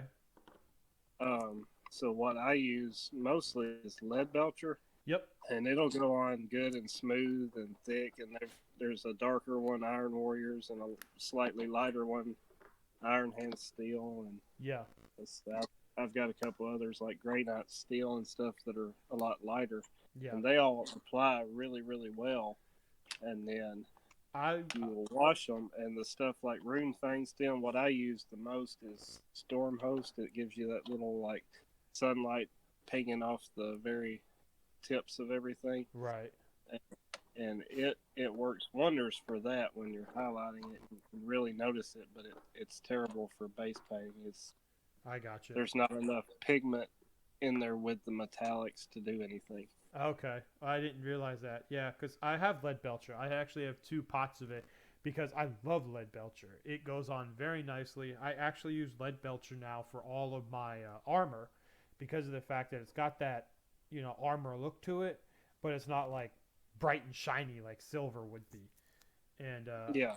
I found that makes very or it makes very good like chainmail. It looks really good for chainmail and stuff like that. Mm-hmm. And then also warp locks bronze is another good one that I like as well. And that's just it's that deep bronze color that kind of you can put on a model, and you can use it for chainmail. You can use it for what do you call it, armor. You can use it for a shield, and it's got enough pigment color to look different. But then what really helps is the fact that it's got that metallic flakes in it to make it pop. So those are the two I really like. Yeah, that I've found the silver. I don't really go for the golds as much. No. They're too rich. But there's actually there's a couple of layer paints that will go on like bases. Yeah. My my favorite one at the moment is brass scorpions, a really dark brass, almost rusty looking. I used the heck out of it on my orcs to make I'd paint the silver, and then I would put blotches of brass scorpion on it, like rust. Okay. Yeah, I'm looking at And it on GW right now. but then there's another brass base color Rune Lord, and it's a lighter one. I don't know if you see on my Instagram. I used it on Kyrian. I've been putting it on my heroes to make them stand out a little bit. Okay. And it is a those two are awesome metallics too. The problem with the metallics is you have to. It's a lot of trial and error figuring out which ones are gonna work for different things. If I you gotcha. can be able to use them as bases or not, because some of them are worthless to use for a base coat, but they're great Right. for highlight. Okay. Yeah, I think that's kind of. Yeah, I'm looking at your Q. Okay, I see it. You got it on his shield. It looks like Yeah, the one you were just talking about, the Rune Lord the Rune brass. Lord. Yeah, and yeah, Did you use it on that banner on the arm for Uh, the guy's armor? I don't think so. That might have been the lighting. Okay. Um, my phone's No, at I think 100%. I can unplug it and look at them right here real quick. I think I used it on Faramir's on his shin guards and on the horse's metal accents, and I used it on Murin and Drawer a lot on their armor and Carrion shield just to make my heroes pop. But I don't think no the banner just is. He probably got a little bit too much Agrax on his armor. I think is what okay. makes him looker. Well, I like it though. I like that look. It does look dirty, like you said. So yeah, I love the look of these models. I can see where you're using it too. I'm looking at who is this? Murin's the one with the shield, and Yes. yeah, that's really good. It's a light color, but it's got a little bit of metallic to pop, and it contradicts that dark green interior so well. I mean, that's a really good combo right there. Yeah, I've fallen in love with the combos, different paint schemes and stuff with how they are, and I think a lot of my painting is the finding the color schemes that really work together Yeah, and that are different enough to catch your attention, and then they have a really good contrast, but they still blend at the same time. yeah. Um, Masks a little bit of probably my other shortcomings. I do like I like the green. I see what you say. You use the green there for a bit of cloth on these warriors. It's really nice. I like this one warrior. He's got like the mace, and he's got like the kind of blondish looking hair. I don't know where you got that head from, but that head is pretty badass looking. Let's see, mace. He's Wait, with a shield okay, he's guy. got the round shield. Yep. Okay, yeah, the head on him is from one of the Forge World Dol Amroth Knights, and I green stuffed Okay. some longer hair onto him. I was thinking that's what that was, but I didn't want to say it and then be like, no, that's not it, and look Yeah, stupid. no, yeah, Mirandan mace and a green stuff shield that I guess it might have been a dwarf shield, looks like, or something. Uh, yeah, a lot of the heads are Forge World Dol Amroth Knights. Yeah, Uh, it looks like the next one is and too. yeah, there's a Yeah, like the guy with the spear. one of the guy with the spear raised up is a Theoden head. I Oh, really that's like what that. that is. I was thinking it looked different. I was like, wait a minute. Yeah, it was the spare head from my mounted Theoden. So Nice. I don't know what I n- did with mine. I think I might have no thrown it bits away. go to waste around here. They get put in and repurposed pretty quick.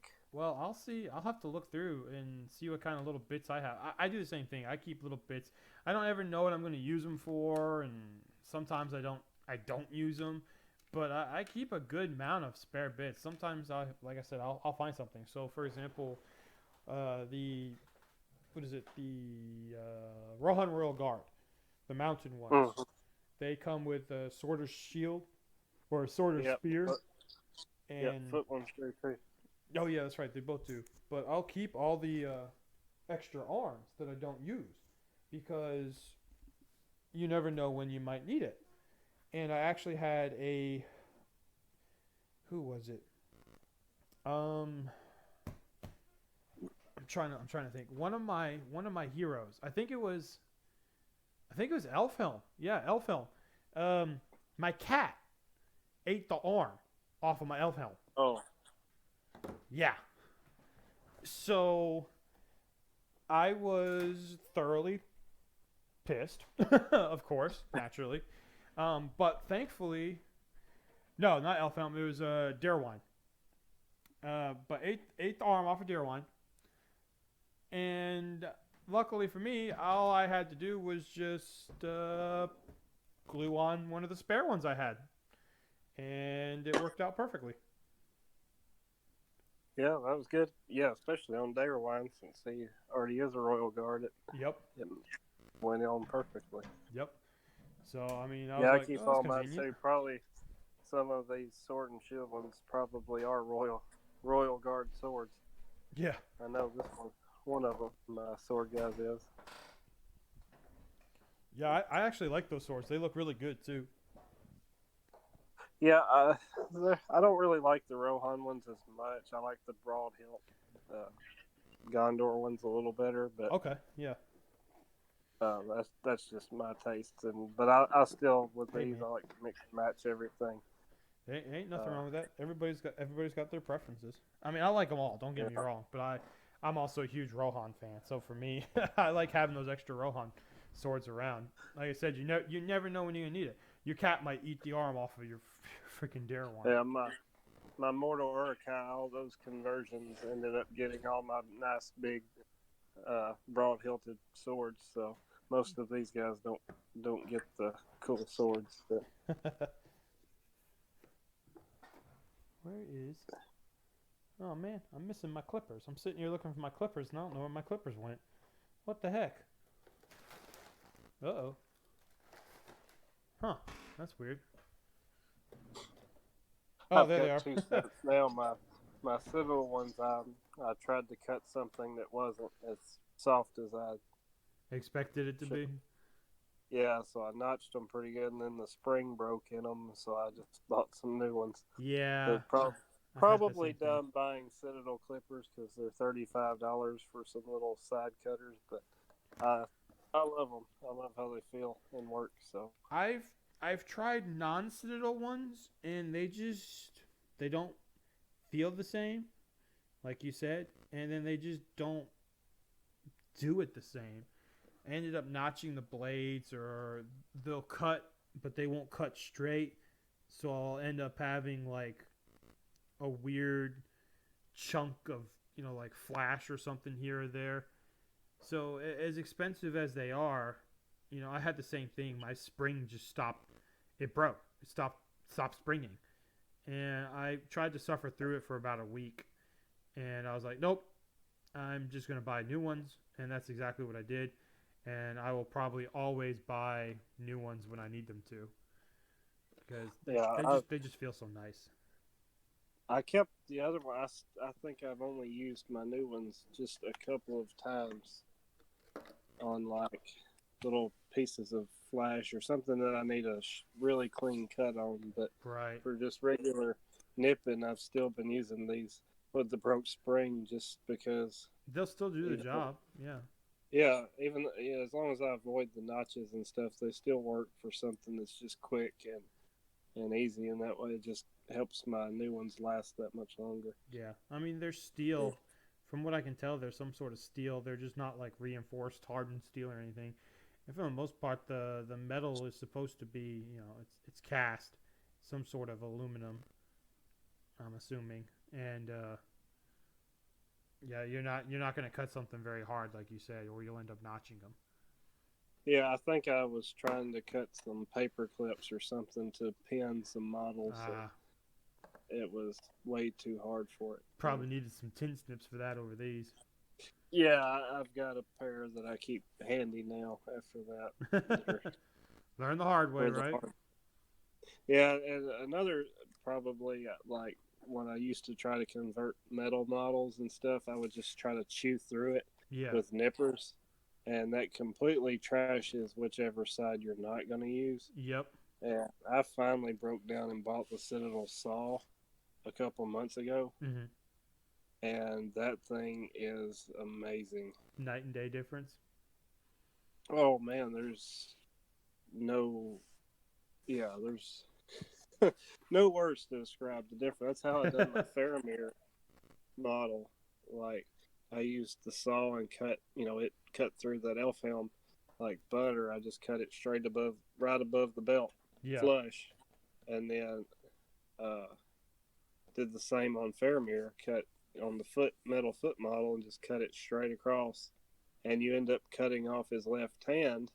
But thankfully, the Forge World, they're multi-part, Yeah. and took Elf Helm's left lower arm piece, little bitty piece, and it was perfect to fit from what was left of his arm to the reins of the horse. Nice. Glued that on there after I stuck the torso on, and it took quite a bit of green stuff to cover up where they molded for Elfhelm's shield to go on his back, Yeah. to cover that up and make Faramir's cloak match Elfhelm, the bottom of Elfhelm's cloak. And then I did a little extra for the quiver and stuff, and stuck a bow on his back, and worked out pretty good, I'd say. I'll be seeing you here shortly. I'm looking forward to it. Because I'm pretty darn happy with it. And then I had some extra night, some Minas Tirith, and I thought, well, Faramir's problem is he doesn't kill very well, so he definitely needs help. So I thought, well, Yeah. it doesn't say, there's no reason he can't be Ranger Faramir and not have a lance too. So I took a lance from a knight and painted that same green and tan banner style onto the lance, and looked pretty good. I like it. It's my favorite conversion so far. Well, no, once I finish my Halberad, it's together. I just haven't got around to painting it because I quit playing Rangers for a while. There you go. That'll be my favorite one again, just because it was my first major conversion and it turned out pretty well too. The axe carrying Rider of Rohan body is the best for mounted Rangers, to make your mounted Rangers. Right. Yeah, I know what you're talking about. Yes. Yeah. His armor looks more, if you paint it right, it looks more rangery than any of the other, like that scale armor on some of them just doesn't work, and right. different things. Some of them have some weird kind of bulky, it's not plates, but it's like rectangle sections all over. I don't know what you call that. I think it's like hardened leather armor, because it's not really plate armor. It's got some sort of name to it, but I don't know what. Because I know what you're speaking of. Yeah, there's actually a term for it too. Do what? There's actually a term for it. I just can't think of what it's called. Oh yeah, I'm sure there is. I'm just not that well versed in medieval. I used to be. I would like to be. I know what van braces are and stuff like that, but I can't retain everything. Hey man, if we could retain. Too worried about remembering what Tom Bombadil said in chapter 2 than worrying about. Yeah, if we could remember everything, we wouldn't have to have discussions like this to talk about things, because we'd already know it all. Yeah, exactly. So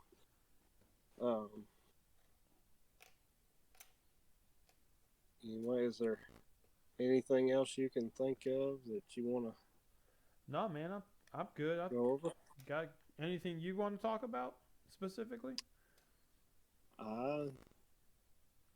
Not that I can think of. I think we've barked up just about every tree for the moment. And that's the other good thing. In a week or two, we'll have about 1 million more trees to bark up talking for.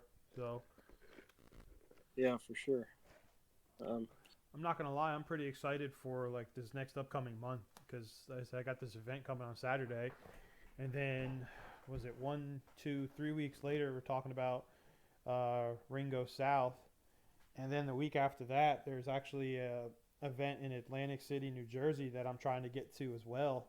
I've signed up for it. It's just a matter of whether or not I can get the Friday off to get up there because it's like a 9 hour drive. So I'm looking at the Yeah, next month being a pretty busy one in terms of Saturdays and what I'm doing.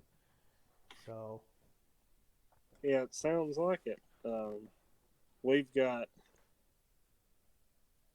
let's see, this is May.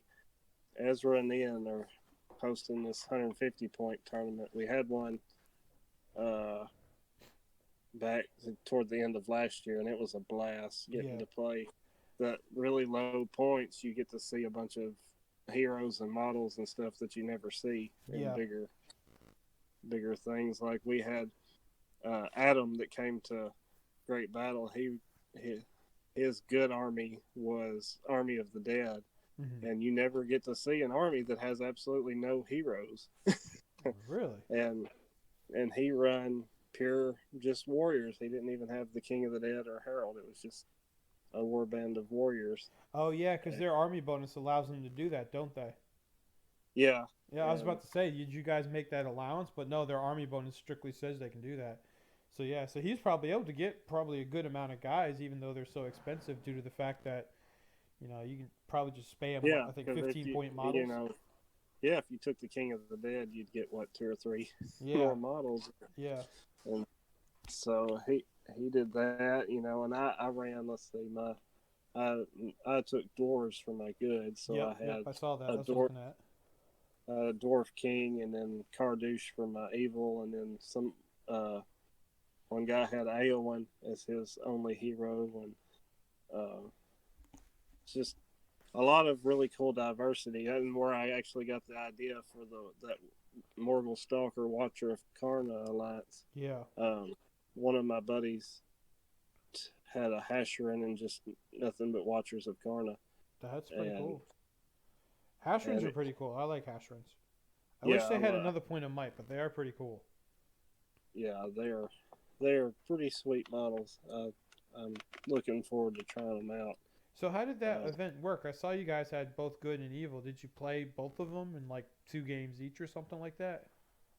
Yeah, well, I mean, at 150 points, the games go super fast. Yeah, And probably 30, a lot 45 of them minutes if were that. even. Yeah, I think we were going about 30 minutes. A lot of games were ending naturally Yeah, makes sense. before time ran up, and we got 6 games in a day. Nice. Played 3 good, 3 evil, and that's what they're gonna do this time around too. Um, and they'll do like every board has, or each scenario will have different things. Like it's based off of the barrow down, so they're gonna have Tom Bombadil and a barrel white coming in and doing shenanigans in the middle of uh, the rounds, and Yeah, you know paralyzing and refreshing and stuff like that.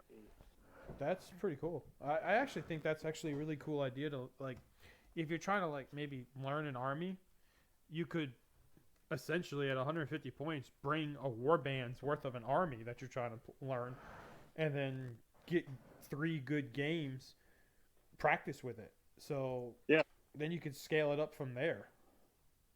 yeah. I was planning to.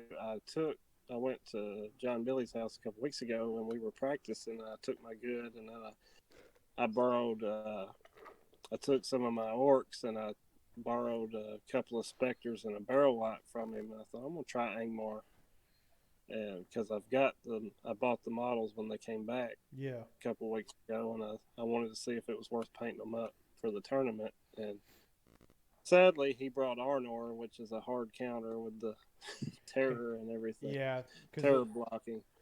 but that's actually cool because that's actually maybe the one time you would see an Arnor army and it do some good because Arvidui is just expensive enough, I think, at like 75 points where you could get almost a full warband's worth of guys at 150. Yeah, and that's So what he did. And you know, you're at that small of points, you can keep all of your dudes around Armadillo where everybody's Yep. fearless. Yep. So your guys, you have no might, and your guys are doing jack crap. You just got a bunch of little strength 3 orcs that are dying because they have hatred Angmar. Yeah. Yeah. I was That's the getting other thing. wounded on 4s, so it didn't do well. And then he's like, "Well, try this," and we come up with something. And I was actually gonna borrow some of his models to play my evil and run Wild Warg Chieftain and 10 wargs, Oh, that'd be and cool. it was gonna be fun because that chieftain is a freaking beast, Yeah. and I like the chieftain. the wargs with the speed and everything, it was gonna be neat, but sadly, life got in the way. Yeah. But I feel you but on yeah, that. anyway, back to what we've got going. We're going. 4 of us are going to RGS, and then the very next weekend, Adam's running a theme tournament he's come up with based around dragons, to where all the if you run an evil non-legendary legion, you get to ally in a green alliance with a dragon. Like, so if you have kind, you can, if you want to get a third party or just the GW dragon or whatever, and make it themed as a Condish dragon or an Easterling dragon or whatever, and you get all these bonuses. He's he's he's been working hard trying to make the dragon profile work better than it does. I mean, And I think the dragon profile works good as it is. That's just me though. well, a dragon should be more powerful than I think what it is, and I don't get the survival instinct thing as much. It makes it bad. It's a balancing thing, and Yeah. that's fine. I get that, but I also get where he's coming from too, wanting to beef them up some and make them more expensive. And Well, that's fair. and Yeah, if you want to beef it up, but make it, obviously, because to oh me, yeah, the dragon is, I think it's like 200 points or something like that base, and then you can beef them up with 2 upgrades to make them 300. And yeah, I think that's great. The issue with me is something that expensive, you should not have survival instinct. The yeah, cave drake makes sense to have survival instinct. The dragon does not. A dragon shouldn't be afraid of anything. So why is it that whenever he takes a wound, he's like, "Ah, I gotta run away! I gotta run away!" It's like, yeah, no, you don't. You're a yeah. dragon. So And I've played against Moria monsters a ton because a couple of our guys love the creepy crawlies and the monsters and stuff from it. yeah, And I can tell you from experience and watching, the cave drake is much better point for point than the dragon is for Moria, just because it doesn't have the survival instinct, correct. Yeah, and what it does, it pays for itself a whole lot quicker than a dragon does. And that's what you want out of your models. You're wanting to every model to pay for itself or more, right, and that's because that's how you end up winning. right. So So, and if you've got this super expensive model and it's 300 points and it's only killing in a 800 point game, killing 300 points worth of dudes, yeah, it's not, it's not doing it for you. or 100 points. I mean, I think it said 300, but it's too easy to tie up and just be a point sink, Yeah, and in then my not only opinion. that, it could potentially run away from you too. Yeah, yeah, exactly. So he's worked on that, and then if you take good, any unnamed good hero you take can take a Dragon Slayer upgrade, and he's made Yeah, this long list of different things. You get to pick one or two different skill, like a heroic action, like mighty blow, or a special rule. What I meant to say, like mighty blow yeah, or expert shot or something, and then you get to pick these other war gear option upgrades too. Like you can give Captain a Minas Tirith a hand and a half sword, and also give him mighty blow or something, where you could end up two handing with him, and do multiple wounds at a time. It's sick. It's pretty cool. Yeah, So I saw the pro. I saw it. I think he was like you buffed like their might, will, and fate by one each, and attack and wound characteristics by one each. And I was like, oh, that's cool. That's a great way to get like a no named, 3/3 hero, or three attack, 3 wound, 3 might, 2 will, 2 fate hero in there.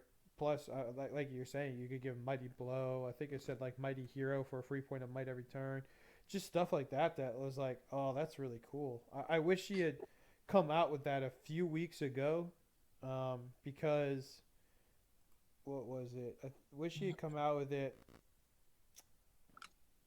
probably beginning of April, because at that point, beginning of April, I hadn't heard about Atlantic City Open yet, so I hadn't signed up. And then he posted it like literally like 3 days after I had already bought my registration ticket and reserved my hotel room. So mm, I was like, damn, I would much rather. I mean, no offense to the guys up in Atlantic City. I mean, John Sigsbee's running that event, and I've been talking to him about the event, and he seems like a very nice guy, and I'm looking forward to meeting him and meeting the people from that area.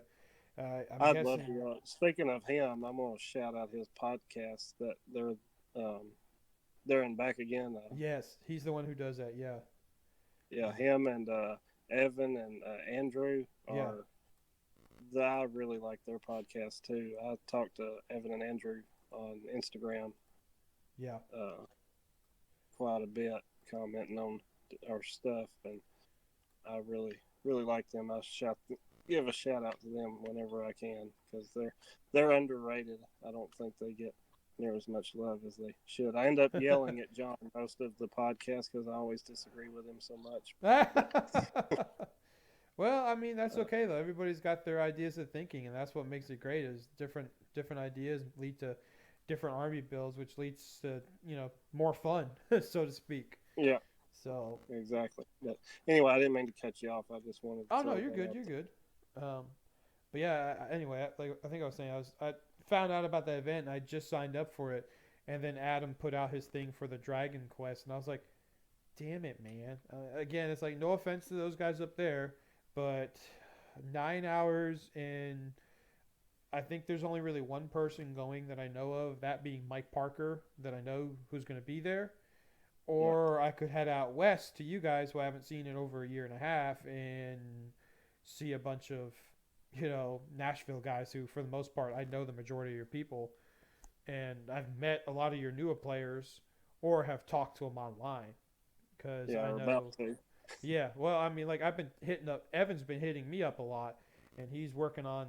We've got our little chat that the 5 of us now have for my trivia video I'm going to be doing here in a couple weeks with you and Cy Crocker and Robert Louder and Evan. And Mm-hmm. Evan's been hitting me up like crazy, and I've enjoyed it. He's a nice guy and smart guy from what it sounds like when it comes to the game. He just has his terrible luck rolling dice as I do. Yeah, So and he's he has fun with it with the whole wooden spoon thing, and shout out his new podcast that he just started this week, the yeah, Chump in the East. jump in the And, east. he's he's gonna be really good. He's just still new, and it's hard to remember all the special rules. And Heck, I don't even remember them all. yeah, So he's gonna be good. That I think is also part of the biggest reason I done well was I made sure I made note cards to remind myself at when I went to your last tournament. mhm. Shield, shield, shield, or when you need to stab or piercing strike or Right, remember, you know, fainting. you know Yeah, make sure that before priority I do Cardush's thing and all right. the little. You have to remember all these little intricate things that have to be done at certain times, Yep. and because it's always you uh, get to the shoot phase and you're like, crap, I meant to, I meant to do do this, and this now it's with, too late. Yeah. yeah. So My big thing that I forgot to do, because we talked about the Khazad-dûm dwarves there for a while. I played those Khazad-dûm dwarfs in the old edition, and Virginia in all my practice games. I ran Gimli, King's Champ, and Durin back when you could do that, and then had about 6 or 7 Iron Guard, and they got throwing axes. Gimli's got throwing axes, and I think I don't think the King's Champ does. Maybe he used to something, but I had like 7 or 8 guys that could all use throwing axes, and I would constantly forget to use them in my practice games. So when I went to my first that event with them, I had a little dry erase board that I used to keep track of my might will fate, and I would just do like you talked about with the cards and the plastic shield and the plastic folders. It's just erase it every game. But across the top of the damn thing, I wrote throwing axes in big letters with exclamation points, so I didn't forget it. Yeah, that's and back on the cards, I forgot to add. They have the names of all the special rules and stuff that all the heroes have, but they don't have what they do. Yeah. And to save from like constantly having to flip back to the different pages in the books and stuff, I write all that down on a note card, like summarize what they do or summarize the magical powers, so Yep. that I'll always remember what they do. To so I to try to save time, because I don't like it when the game stalls with somebody because rules check, or what does this do, and it's Yeah. just Well, it see, I you carry the can books, and I'll keep the books with a little, what do you call it? Like bookmarks. Yeah, that's the easiest yeah name. Keep tabs them with and stuff. bookmarks, so I can flip to it quickly. Yeah, and I've always got mine too. And the key, the main different things, I've pretty much memorized what page number they're on, and I can flip to Right. those pretty quick when we get to a rules thing to try to keep from having to flag down a TO Yeah. most of the time. So Um, usually the armies I play, they're not overly intricate. I mean, I'm a simple guy. Oh, bad guy, go smash, and I take my army, which is usually built around smashing, and try and go smash. So I know the rules for my army. It's usually my opponent that's like, are you sure your model can do that, or are you sure your model's got this statistic? And it's like, yeah, dude. He's like, well, I need to see that because I'm not sure. And it's like, all right, hold on, let me show you. So you'll show it to them. They'll be like, oh yeah, look, you're right. I was like, yeah, I know I'm right. yeah, no, I'm the same way. I'll flip to something to prove it if I need to. I can usually tell by looking at them whether they believe me or not. And Yeah. I'm like, look, see, here, I told you. Yeah, pretty much. Yeah, that's I exactly study right. pretty good. That's why part of why I don't watch a lot of bat reps anymore, because I end up the whole time saying, "Oh, you did that wrong. You did that wrong." Well, you probably do that a lot for mine then when I do my videos and stuff. Because I go back. I don't have editing software per se. Um, I just use the video editing software that comes with this came with my laptop. So it's like I talked about earlier. If I say something wrong, I'm not going to try and edit over it like you were talking about to make it right. I'll just drop a quick note saying, "My bad, I screwed up." So Yeah, a lot of times I'll do my video and I'll screw up within like the first 2 minutes of the video saying something stupid, and I'll just be like, "Really? Come on now, you know better than that." And yeah, I think I've gotten a little bit better as I've done these. My first ones were definitely a lot more just like because I was stuttering and I wasn't sure. But I feel like I've gotten a bit better. yeah. I like yours, and it's just part. A lot of it's gotten to where now, since I've started, I'm painting bigger armies. I have less time to watch, and I have to do more painting, so I'll listen to podcasts a lot more. Yeah, But I still like enjoy my favorite ones that I like to watch are the ones that have more fun with it. That it's not more of just a professional bat rep, but like yeah, failed charge games when they were still doing them. yeah, They just you could tell they were having a blast, and if they got something wrong, they'd say, "Well, we probably are doing this wrong," and yep, you know, have fun with it, roll on. And one of my favorite ones now, I don't know if they don't advertise as much as the others did, but have you heard of the D6 Fix? They're also out in Australia. I think so. Yeah, that sounds familiar. Um, they're really fun to watch, and they'll Dion. I talked to him on Instagram some. He's the main one. He'll go in and edit and like stupid me forgot that you're supposed to do this instead of this and put the words in at that spot. Yeah.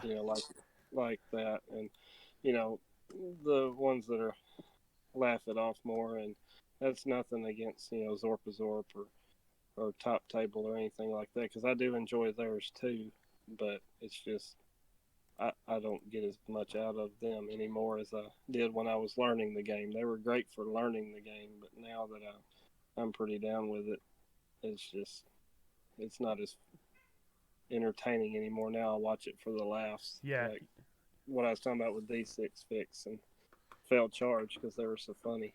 Yeah, you just do it so that you can have fun and enjoy yourself, which is, I mean, that's completely all right. There's absolutely nothing wrong with that. I mean, that's Yeah. kind of why I've been doing like these video game playthroughs I've been doing.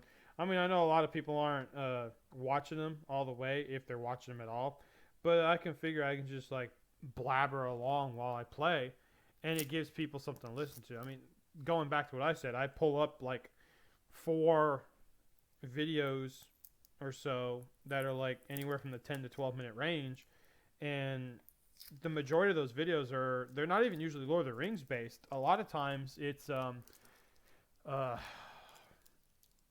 history. I've been watching this one channel called like Dark Sky and Dark Docs, and he's literally just he's a documentarian. He tells stuff about history. Like Dark Skies has got to do with military history military planes. Mm-hmm. And then the what do you call it? Um, the Dark Docs is usually other stuff of that nature that has to do with, like some of the spy stuff that different countries have done. I also like the one Simple History. They use like simple 2D uh, paper cutout looking characters to talk about big events that happened in history. So they're real fun to listen to and watch. And it's something like that where I can like see it out of the corner of my eye while I'm painting, but I don't need to focus on it because I'm more listening to the information.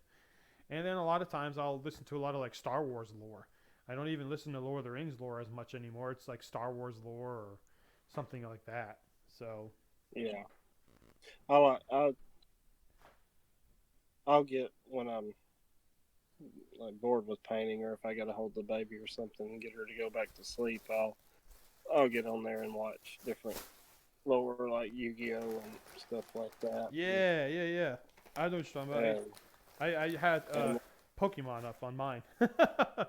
yeah, and like my favorite Lord of the Rings lore channel is Men of the West, and I'll watch his videos a ton. Good old Yoiston. Yeah, and Have you but when I'm painting, I love, like I've said before, podcasts or listening to yours. Like I don't have to watch as much. I can listen to your when you're going over like the special strike yeah. stuff or the chats like these. I can listen to those, and I don't have to look at anything. I can focus on painting, and I'm not getting distracted like I would with bat raps. I'll end up watching them. Well, I mean, these kind of things are more, like you said, podcasts. And I've had a couple people be like, hey, you should do podcasts. Well, I mean, yeah, I could do podcasts, but I don't think you can monetize podcasts like you can this. And eventually I would like to be able to monetize this so I can do better stuff. I mean, I've got some ideas out there. I just don't have the equipment or the funds to purchase the equipment right now to do. Yeah. And, Well, I think you can like do ads and Patreons and stuff and get something out of the podcast. yeah. But I mean, I'm like you. I feel like this is more like a podcast too. Yeah. And the DCHL guys, their podcast is on YouTube. So, Yeah, that's exactly right. So, so I mean, and that's kind of how I look at it. I can do, and that's the other thing is I'll do the video games that I've been doing. So far, I've only done 2. I'm getting ready to line up the third one, which is another PC game. I'm going to be doing some Shadows of Mordor, which is lore ineffective to all end, but from a thrill standpoint, it is a great game to play, and a lot of people like it. So I'm gonna do that, and I actually have a video camera because I don't know if you saw it. I did my first quote unquote bat rep, which was nothing more than just like Tracy and I playing and showing how the game works. That's what I'm looking for, is to do training videos like that. Like, okay, this is a situation where you want to do heroic strike. You know, this is a situation where you want to do a heroic march, heroic move, and actually have the models and show how it's going to be useful. Kind of like I don't know. I used to play chess a lot as a kid, and one of my chess clubs, again, my neighbor who was our chess master, he had brought some software and downloaded it to the school computer because we did the chess club at school. And there were training scenarios for chess. It's like, okay, if you find yourself in this scenario, you've got two possible movements you can make to get out of it and untrap yourself and win the game. And you had to work through the different movements and find out, like, oh yeah, this is how it's going to work. So that's kind of what I'm looking to try and do for my like battle report videos. Not so much straight up battle reports, as much as I'd like to get some of those in the future potentially. But a lot of people, like you said, there's already folks out there that are doing that. So it gets harder and harder to pull folks in. So I think half of my subscribers probably come from MESBG, and then the other half come from doing, Lord of the Rings Online, which is a great MMORPG, and then from also doing the Battle for Middle Earth 2. And then I think doing Shadows of Mordor will help open another area.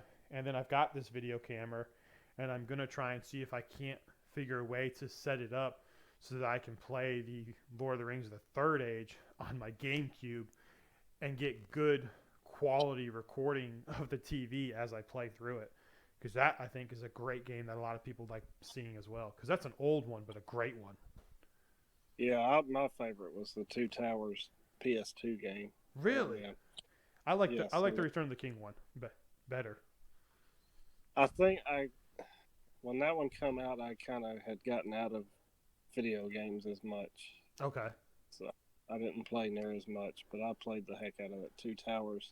When, man, defending that breach deeping wall was tough. That's like the Third Age. You had to defend the breach in the deeping wall, and you had Gimli, and they would keep sending berserkers and sapper Urukai to blow you up. And I mean, it was a good thing it was an RTS game, because I needed the ability to do like stuns and stuff to get in there. Yeah, yeah, you're bringing PTSD. Oh man, that's funny. So many hours I broke so many PS2 controllers to get out of anger. I'm not gonna lie, I've broken my fair share of PS3 and GameCube controllers over my days. So that's another game I'd like to do, is the Lego Lord of the Rings and the Lego Hobbit video games.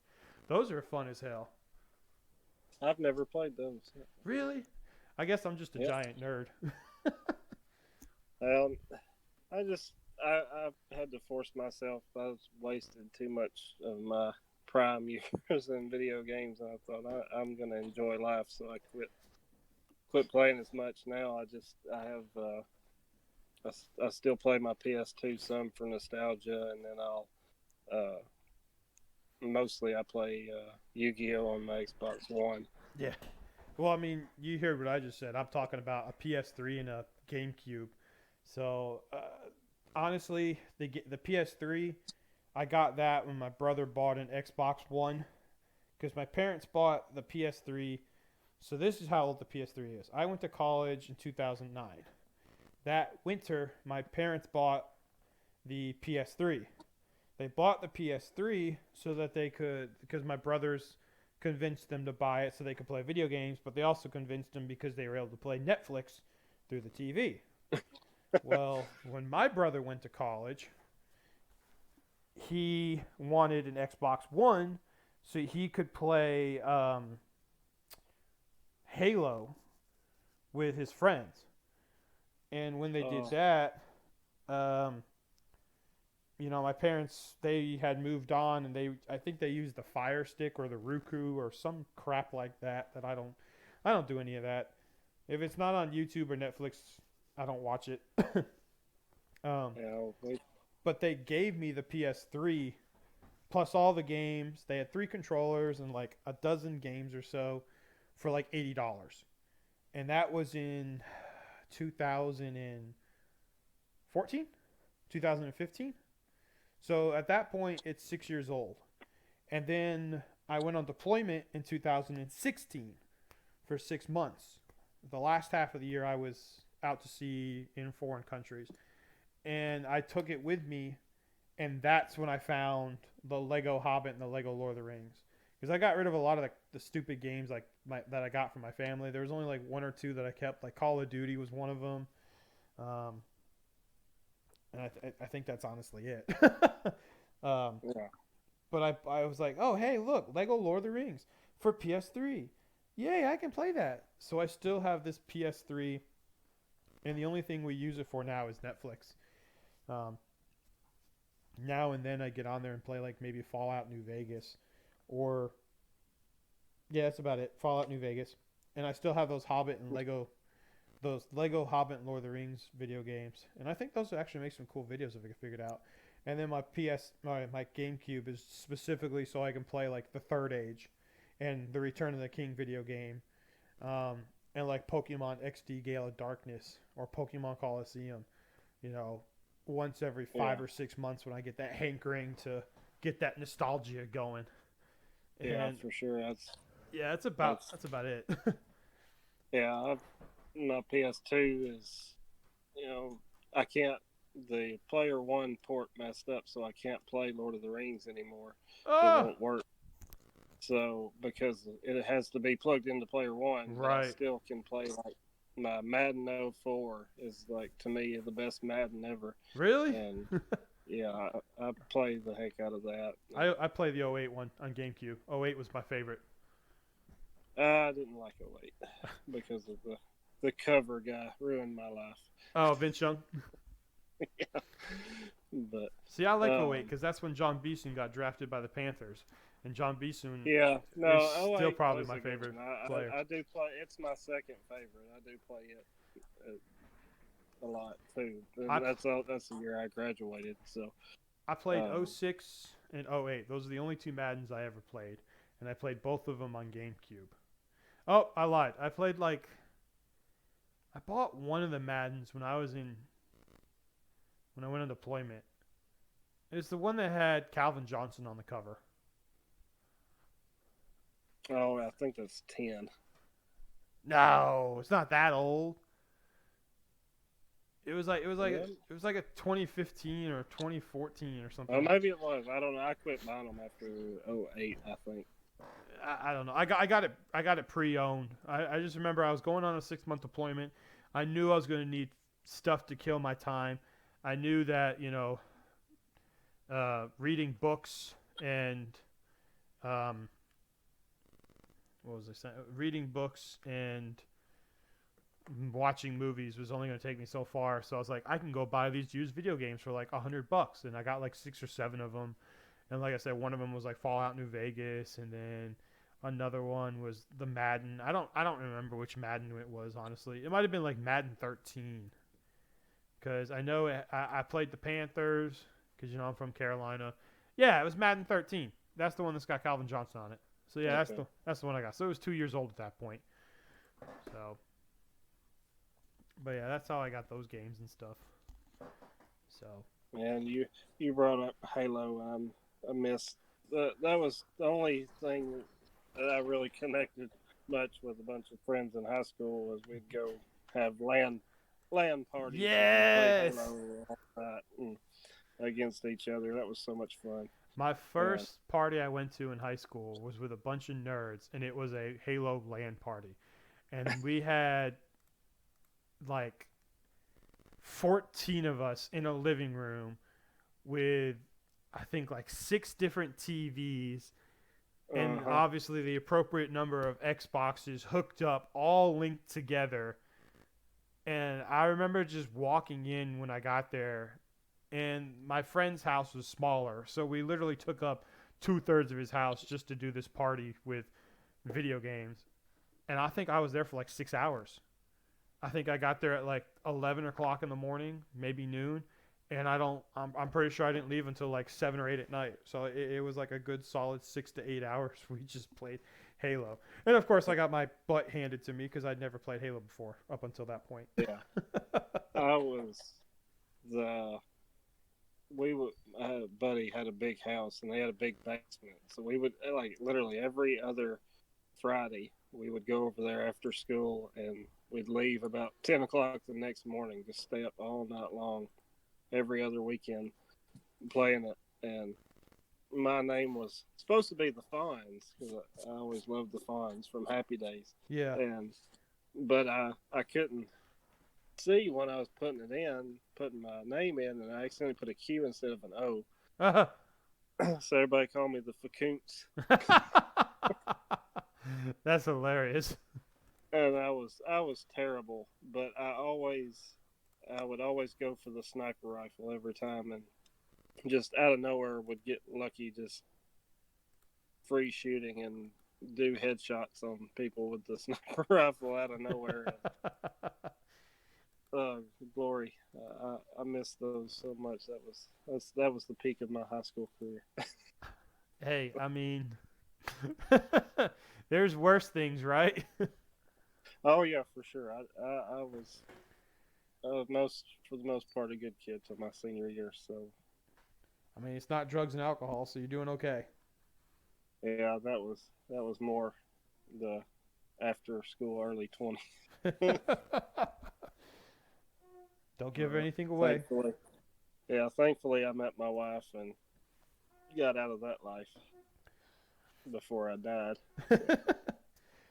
And now here you are, years later, playing with little figures. Yep. And I'm perfectly comfortable in my skin playing with little toy soldiers and have no shame about it. Oh, I tell everybody at work about it. And like they're asked like, what do you do for your free time? I'm like, I paint. And they're like, oh, what kind of pictures do you paint? I'm like, oh no, I don't paint pictures. I paint models. They're like, oh, like boats and planes. I'm like, no, little toy figures. And they're like, the fuck?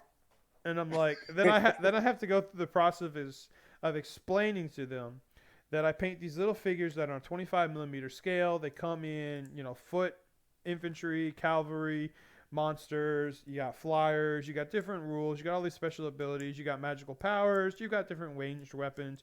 You've got different scenarios. You've got like 50 zillion different armies. Blah blah blah blah. And they're just like, how do you know this? I was like, I'm a nerd. Nerds United. And then when I show them pictures on my phone, they're like, oh, that's actually pretty cool looking. They're like, so how does this work out? And I'm like, chess? And they're like, yeah, I don't like it. Chess is hard. I'm like, okay, this is chess to the factor of 10. Because instead of moving one piece every turn, you've got to move 30 to 50 to 100, depending on what army you play. And they're like, how do you do this? I was like, because I'm a nerd and I'm smarter than you. Yeah, exactly. Before COVID, we had one last meeting and I'd started growing my hair out. And I work, because my job's about farming, I work with a bunch of old farmer, redneck people. Yeah. And so they're making fun of my hair and stuff. I'm like, oh yeah, I use it to go LARPing. And they're like, what is LARPing? They're like, one guy looked it up on his phone, so they started making fun of me, and I was we were all drinking beer, so I started to get a little close to too many, and I was explaining about Lord of the Rings and all this, and they started making fun of me, and I'm like, whatever, jackasses. Everybody's got their own hobby, and just because it ain't something you have a big enough brain to understand. That's how you tell your coworkers. Yeah, well, and actually, two of them were my bosses. Oh, see, I've never had any super negative responses. A lot of the time, I get a lot of positive responses. The one time I got a negative response was one guy's like, oh, you're such a nerd. And I'm like, oh, yeah, you're right, I am. So let me ask you this.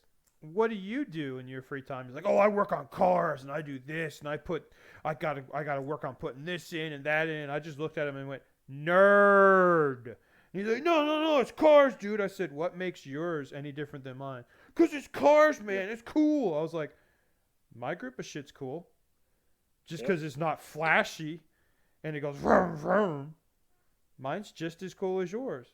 You get together with a bunch of friends and mutually enjoy each other's company while talking about it. Yeah, man, of course. That's how you got to do it. You got to build a community. I said, oh, yeah, we do that too. I was like, how often do you do it? He's like, oh, we got this big meet once a year. I was like, oh, that's cute. We do this like once a week, if not Yeah. more. He's like, really? I was like, yeah, we're cooler than you, dude. He didn't know what to say to me after that. I was like, mic drop for the win for the nerds. Mic drop. Yeah.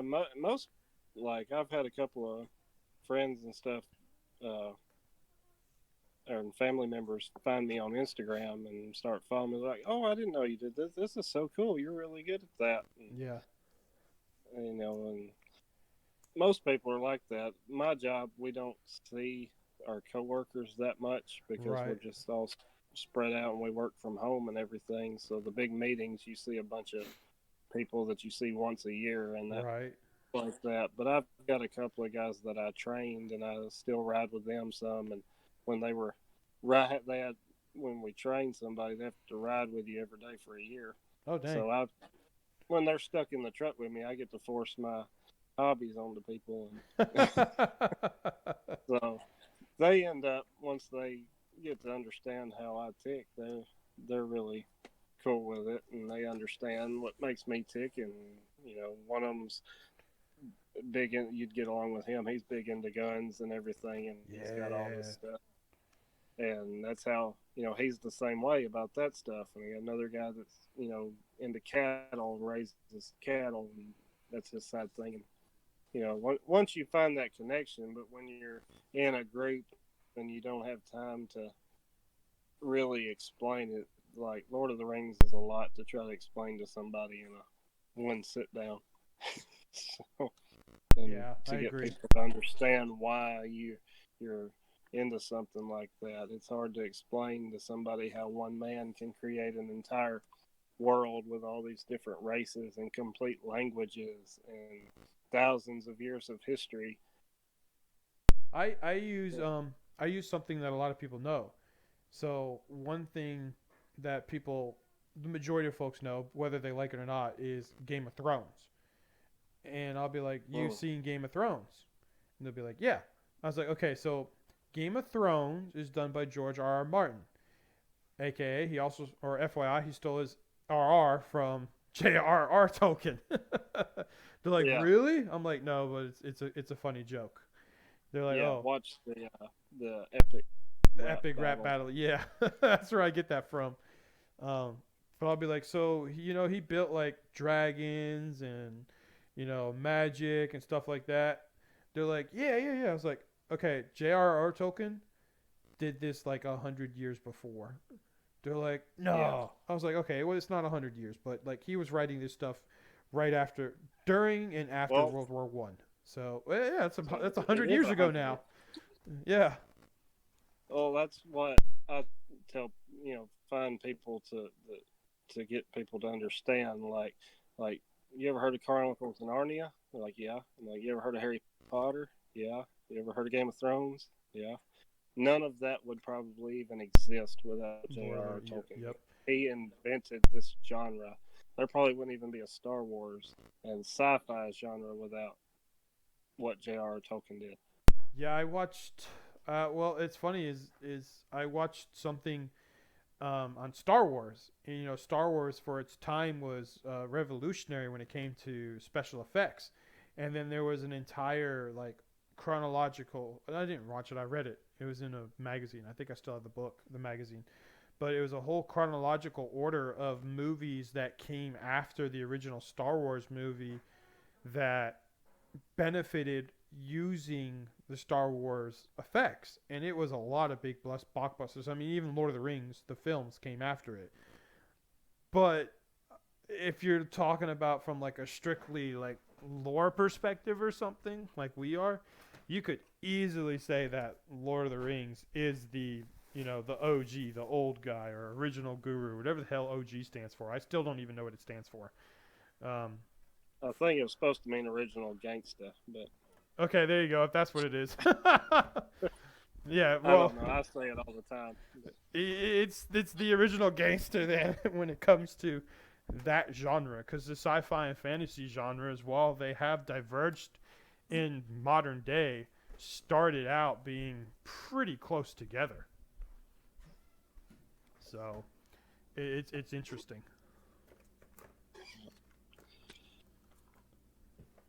well,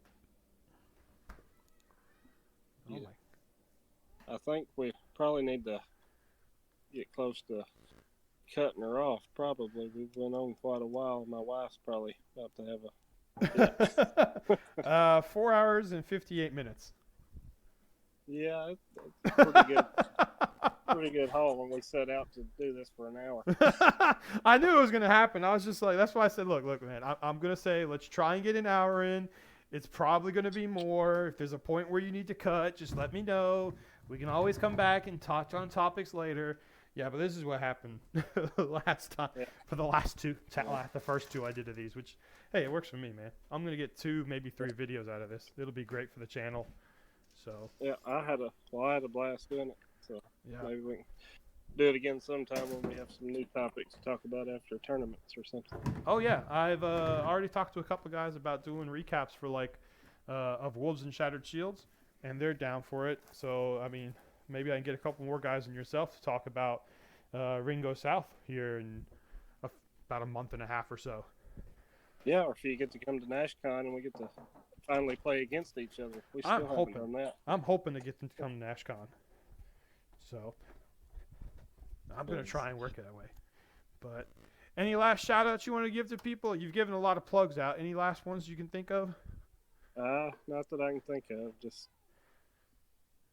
no. I think we've covered just about everybody that I listen to or want to give credit to. Now I'm going to have to listen through this tomorrow on my 6-hour drive to Virginia so I can make a list of all the people's websites I need to leave links to in the description of this. Well, I don't think I did as many shout outs as Mike did on. Well, I don't know. We've plugged the Dern show. You've done what was it? The sixth one. The Australian group. I can't think of their name. Oh yeah, D6 Fix. That's it. D6 Fix. And let's see, there and back again. There and back again. And then of course, shout outs for your events coming up. Yep. Yeah. I'm just gonna have a list. All right, well, Mr. Lee, I appreciate you being on here. I appreciate you giving me 5 hours of your life. Please tell your lovely wife that I appreciate it as well. I'll do it. I got a good chunk of these dismounts started, so they should be easy to highlight and finish up finally. There you go. Well, I'm glad I could help with that a little bit. So, until next time, Tolga Fanatics, thanks for tuning in to... Do what? I missed you that last minute. It cut up. Oh, I just said, I didn't say anything. I was just getting ready to do my wrap-up speech. Oh, okay. I'm sorry. It faded out. Oh, you're cool. Reason. It might be me. I plugged my laptop in just as I started talking because I've been wandering around the house a little bit. Oh. But, yeah. So, again, I did say thank you. I said thank you for your time. There you go. That's what I did. Yeah, well, thanks for having me on here. I really enjoyed it. Me too. It's been a blast. It's been 5 hours worth of a blast. I love it. So. Yeah, I could. If I wasn't so tired, I could probably go another 5. Oh, I gotta work tomorrow, and I think you do too, and then have a long drive on top of it. Well, luckily for me, yes, it's a long drive, but Tracy is taking the day off, and she's going to make the trip with me. So when I get home from work at 3, quick change, and hopefully on the road by 3:15, and I'm going to have her start the drive. But yeah, it'll be an early morning at 4:30, but that's okay. Yeah. So. Well, Tolkien fanatics, thank you all for listening through what is probably at this point 2, if not 3 videos. We appreciate Lee being on here, and we look forward to having him in the future, as well as stay tuned for his next appearance, which will actually be in about a couple weeks with him and a few other guys that I mentioned earlier for the Tolkien Trivia Challenge. Looking forward to doing that with those guys. And please like, share, subscribe. Help me beat those YouTube analytics. Check out my Patreon to please subscribe and help me out.